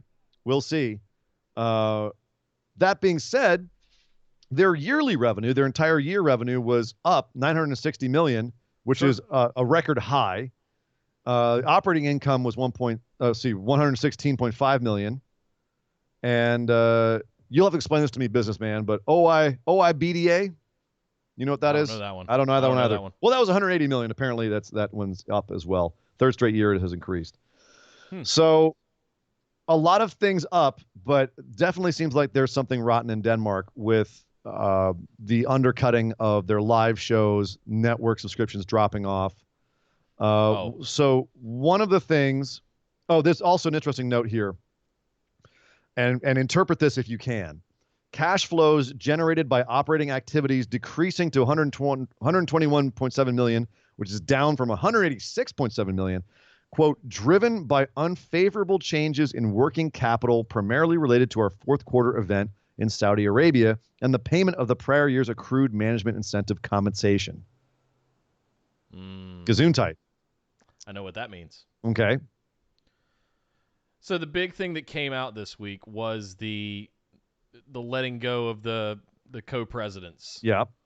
And there was some more information that came out around their stock activity. Right. Yeah. In fact, they were dumping it off. Well, 2 years. When you get to a certain level of executive and you're making $1 million a year, at a certain point you're going to get more money taxed and you're going to lose more money from taxes. So you find other ways to establish net worth. One of those ways that companies do that with corporate executives is with called restricted stock units, and they will award them stock. The word award is important. So when they award them stock, that's included in their annual compensation numbers that they have to report. WWE, as a public company, has to report executive compensation structures to the SEC. So as part of that, there's salary plus other. So what that spreadsheet that you posted in the group shows was basically they were being awarded tons of stock instead of being paid an exorbitant salary. And then as soon as it vested, as soon as they could, they were dumping it. All of their bonuses are stock awards. And as soon as they started making those TV deals in 2018, which we reported on here at the end of the fall of 2018, you could see in that spreadsheet tracking that they were just dumping. Every time they got awarded, they sold it. They turned it over immediately. By the way, every one of them, millions and millions of dollars worth of stock. They were dumping a lot of stuff. Quick interjection, OIBDA stands for operating income before depreciation and amortization. So so you count your assets, capital assets, as they are net worth of the income. company. Net income, basically. So so overall, couple of big scary spots for WWE. Bad week this week for them as a company. It was not pretty. No. And so here's the other interesting thing. So we also, of course, had the quarterly call by Vince McMahon where he explains what the hell's going on and tries to give it a roadmap of where they're heading business-wise with the company. The big news out of that is that Vince McMahon is saying that he is now considering, quote, selling some of their rights to the majors, meaning that they could be selling rights to show a lot of their bigger pay-per-views to, say, Disney, Fox, ESPN, etc. So it wouldn't be exclusive to the network. It could actually be something that they are going to show on actual network TV or for a pay service somewhere else. They could go back to some sort of pay model for their pay-per-views, for some of their pay-per-views. They're basically looking at ways to make more money off their existing content because they're seeing drop-offs in certain places that are costing them money. And so they're looking at the money they just got from TV deals and saying, hey, yo, how do we get more of that TV money? And unfortunately, Nick, just from where I'm sitting, that seems to me to be a very short-term fix because the problem isn't with the fact, with where you're getting your money streams from. It's what you're putting up there as content and people being turned off by that more and more and more. The case it has been for the last 5 years with a steady decline in viewership and attendance. Yeah. So if they now go to a bigger platform and kind of go all in on this and say, well, this year WrestleMania will be shown on Fox, let's say, or, Disney will now be having it on their streaming service or whatever, or we're going to go to a model where you have to pay $50 now, but only for the big four pay-per-views. That ultimately, I think, is going to push people away more than it is bring people in. It may make WWE money in the short term signing the rights, but ultimately I think it will push people away. What are your thoughts on his idea of selling to the majors? I have two, really. One, if they treat it like the Super Bowl and they put WrestleMania on Fox or NBC or ESPN and they just show it publicly or even to cable subscribers, you have my attention. If those companies are willing to fork over the money that is on the caliber of the Daytona 500 and the Super Bowl, and they're going to want to put that kind of advertising dollars from that big as well. time, right? Yeah. They're going to be willing to write that check to WWE, and yeah, maybe it is an exclusive for like a month, 3 months, whatever that is, that they get the right to do that.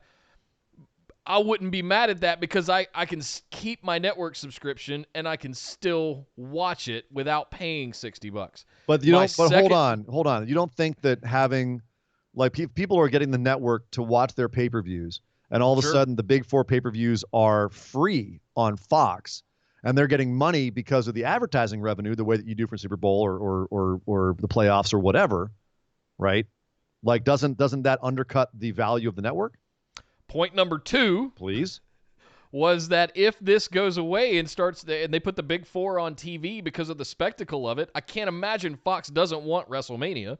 Right. Yeah. If they paid that much just to have Smackdown on Fox on Friday nights, I can't imagine they're not in the room just shaking stacks of $100 bills at Vince McMahon and saying we want WrestleMania. I can't imagine that. But what does that do for the network?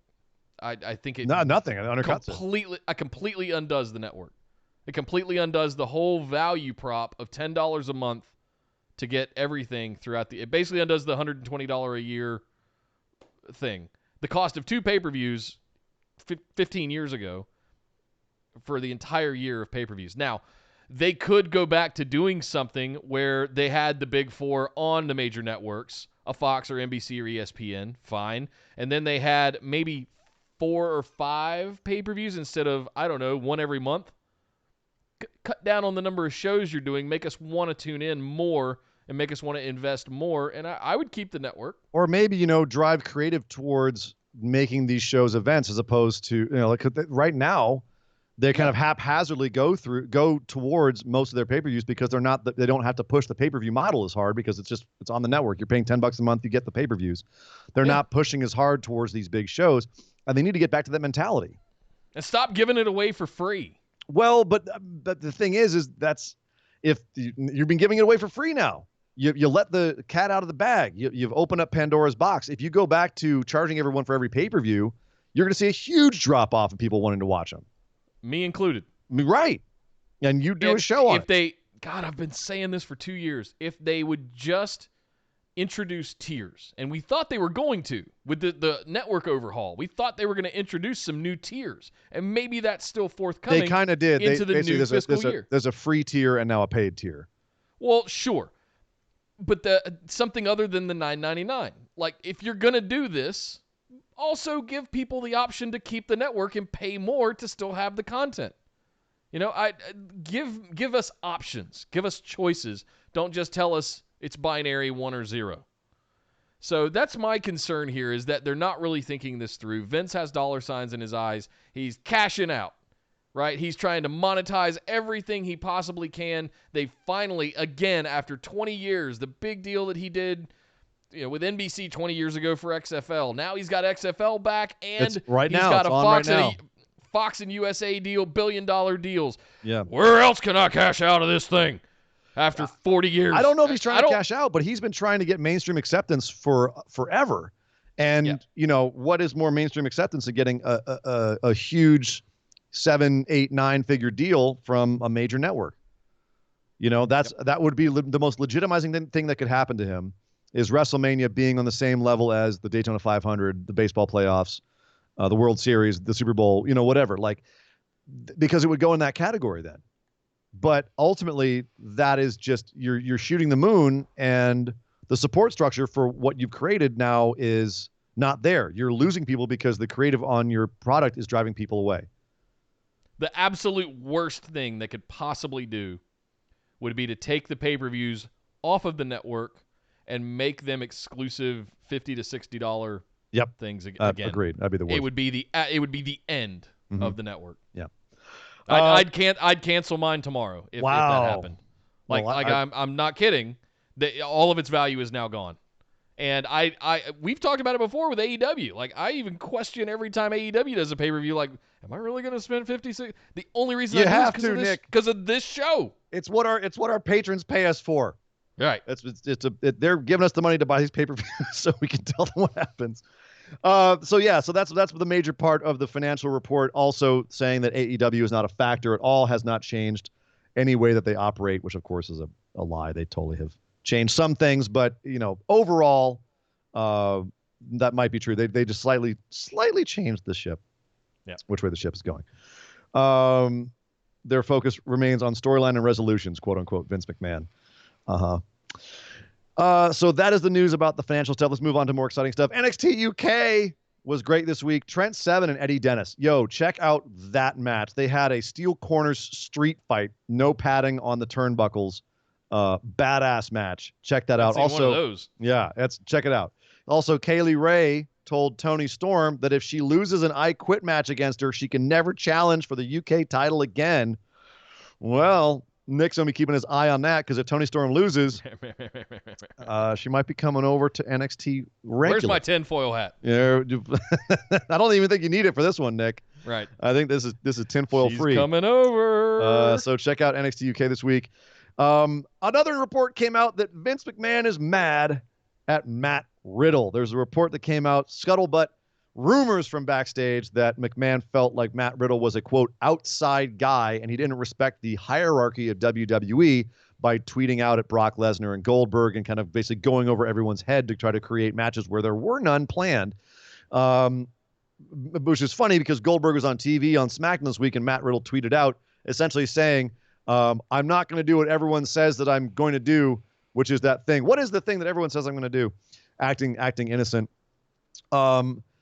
I'm just going to tell y'all right now. I'm not going to freak out. I'm going to tell y'all right now that, yes, this is being reported by some big people, but take this with a hefty block of salt.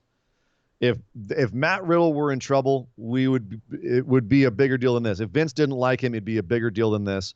I could see there having been like maybe a discussion. I can see someone telling him to like back off. But at the same time, why would they have had cameras following Matt Riddle around to try and catch him and Brock interacting? This feels to me like it may be a little, there may be some legitimacy to something here, but I wouldn't read into this and be like, Vince is furious at Matt Riddle. They're going to fire Matt Riddle. Oh my God. Until we hear a little bit more. So yeah. Keep your pants on. I don't think this is a big deal. Calm down. Yet. Let's see. So we found out what happened that allowed Edge, Santina Marella, RVD, Brian Cage, Rey Mysterio, Sheamus, and others to come back into the ring. It's actually a stem cell treatment process they had to fly to Colombia for, because our healthcare system here in the U.S. is completely bass-ackwards. But they went down there. Apparently it worked. Kurt Angle apparently also tried to do it, but I guess his neck was too far gone, and it didn't work for him as well as it worked for all those other guys. And in case you're wondering about Tyson Kidd, it wouldn't work for him either because of the nature of neck injury that he got, and where his neck was injured. So everyone else was lucky in how their neck injuries and spinal stenosis were happening. There was actually a break at the C1, C2 vertebrae with Tyson Kidd, so he's actually not eligible for this kind of treatment. It wouldn't actually work for him. So unfortunately, he will probably remain out. We had a big star walk out of NXT. Taynara Conti is no longer with NXT as of the middle of January. She walked out. It's being speculated it was because of financial reasons. We don't know how long her contract is for, but apparently she was not pleased with something with what was going on in NXT, and she's out for now. Obviously, she's still under contract, so things could still be worked out. We may see her back, but as of right now, she is not coming in regularly to the Performance Center and seems to be on the outs with NXT. What else we got here? Revival also are playing hardball with their contracts. Yes, they're now involved in an angle on SmackDown, but apparently they turned down $700,000 a year each and are holding out for more money. This feels like deja vu. Didn't we do this last year? Yeah, and Booker T actually went off on them in his podcast saying that, if someone came to me and said $700,000 a year, I'd be doing backflips for him. But, times have changed, Book. I'm just going to throw that out there. And they know how much they're worth to other rival companies, although people are saying they might not get that in AEW if they go over there. So, one wonders if their hardball might backfire on them or if they truly are worth as much as they're holding out for over in AEW. So interesting what's going on with the Revival right now. In sad news, we had a death in the wrestling world. The death of Buddy Murphy's first name.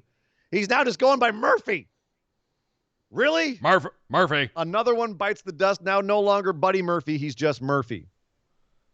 Like RoboCop. They're already promoting. He and Seth Rollins are going to have a tag match on. So we got Seth Rollins and Murphy on Monday Night Raw. So they killed the Techno Viking music that we loved, and now they're taking his. Did they think it's just silly? Like, Buddy, it's Buddy. He's Australian. It works for him. Hey, it's Buddy Murphy. Buddy Murphy. It works for him. Yeah. Murphy, get out of here. That's This is another one that just pisses me off. And there's some that ultimately I can wrap my head around. I'm like, all right, Big E instead of Big E Langston, I can get behind. Sheamus, fine. Andrade, I'm not 100% behind yet. Right. But I understand that's a mouthful to say Andrade Cien Almas. It's a mouthful. Yeah. They gave Apollo Crews back his last name because it just flows off the tongue better. Buddy Murphy flows off the tongue. Why would you screw that up? I don't know. This is not one I'm going to have an easy time getting over. But unless they start calling Seth just Seth, it's Murphy and Seth. But I like Seth Rollins. Seth! It's just Seth! It's just Seth. It's the Monday Night Messiah, Seth. Right? All right. Speaking of someone who got their name back, Mustafa Ali, no longer just Ali. Now he's back to Mustafa Ali because just Ali sounds dumb. Mustafa Ali Murphy has not completely gone. He has been doing the dark match before SmackDown for 6 weeks in a row. Beating guys. He's winning every one. He's been beating guys. He beat Curtis Axel the first week and then was alternating between Drew Gulak and Apollo Crews, beating one of them for the last 5 weeks. So, yeah, Mustafa Ali still kind of around doing something, because reasons. Okay. Yep. Glad he got all those pushes. And then finally, in some good news, as we said at the top of the show, tonight, New Japan, New Beginning in Osaka, Moxley versus Suzuki. It's finally happening. Nick, it's finally happening. I'm so excited. Oh, my God. So that is tonight. Check that out. It's going to be 2 a.m. Eastern, Sunday morning tonight, 11 p.m. Pacific. So check out New Japan, New Beginning in Osaka tonight. And that is the news, Nick. That is the news. Thank you. Thank you, Sir Ian Dangerous. And thank you guys for hanging out with us, especially those of you that are subscribed and hang out with us during the live stream right here at youtube.com/bustedwideopen. Come on over and hang out in the chat with us as we live stream twice a week, every Tuesday at 8 p.m. Eastern and every Saturday at 3 p.m. Eastern. Don't go anywhere. We will be right back with a brand new stream for our patron mailbag episode that we do every Saturday, where listeners send in their questions. Patrons send in their questions, I should say, that we answer and for everybody to hear. To get in on some of that, head over to patreon.com/BWO. Sign up for just that $5 tier is all you need. You also get a copy of the show notes of every single episode that you can read along as you listen to the show if you'd like. And at the $10 tier, you get bonus episodes. The big value tier, where you get all of that and extra bonus episodes every single month. We know we owe you January. It's coming. Nick Booking 2.0. I promise it's going to be worth the wait. Oh, my God. I can't wait for you to see live Ian's reactions happening as we go through this stuff. And I'm the only one that's read any of this so far, and I am just I giggle at every single one of them. It's like the Necronomicon. It will drive you mad if you read it. Klaatu! Raja! You can also follow us on Twitter and Instagram at BWO Podcast. Join us over on Facebook. Just search for Busted Wide Open. Like our page. Send us a join request to get into the discussion group with the rest of the phenomenal ones. You also want to make sure you're in our Discord server. You can find that in the description below here on YouTube or pinned across all of our social media profiles. Oh, I think that's everything. Let's go do some patron mailbag. Yeah. Guys, my name is Nick Howell. You can find me on Twitter at Data Center Dude. And I am Sir Ian Dangerous. You can find me on Twitter at Sir Ian Dangerous. But by God! Somebody stop the damn match! This show is part of the Orbital Jigsaw Network. For more episodes, subscribe to us on iTunes, Google Play, or Stitcher Radio. For details and show notes from each episode, check us out, orbitaljigsaw.com.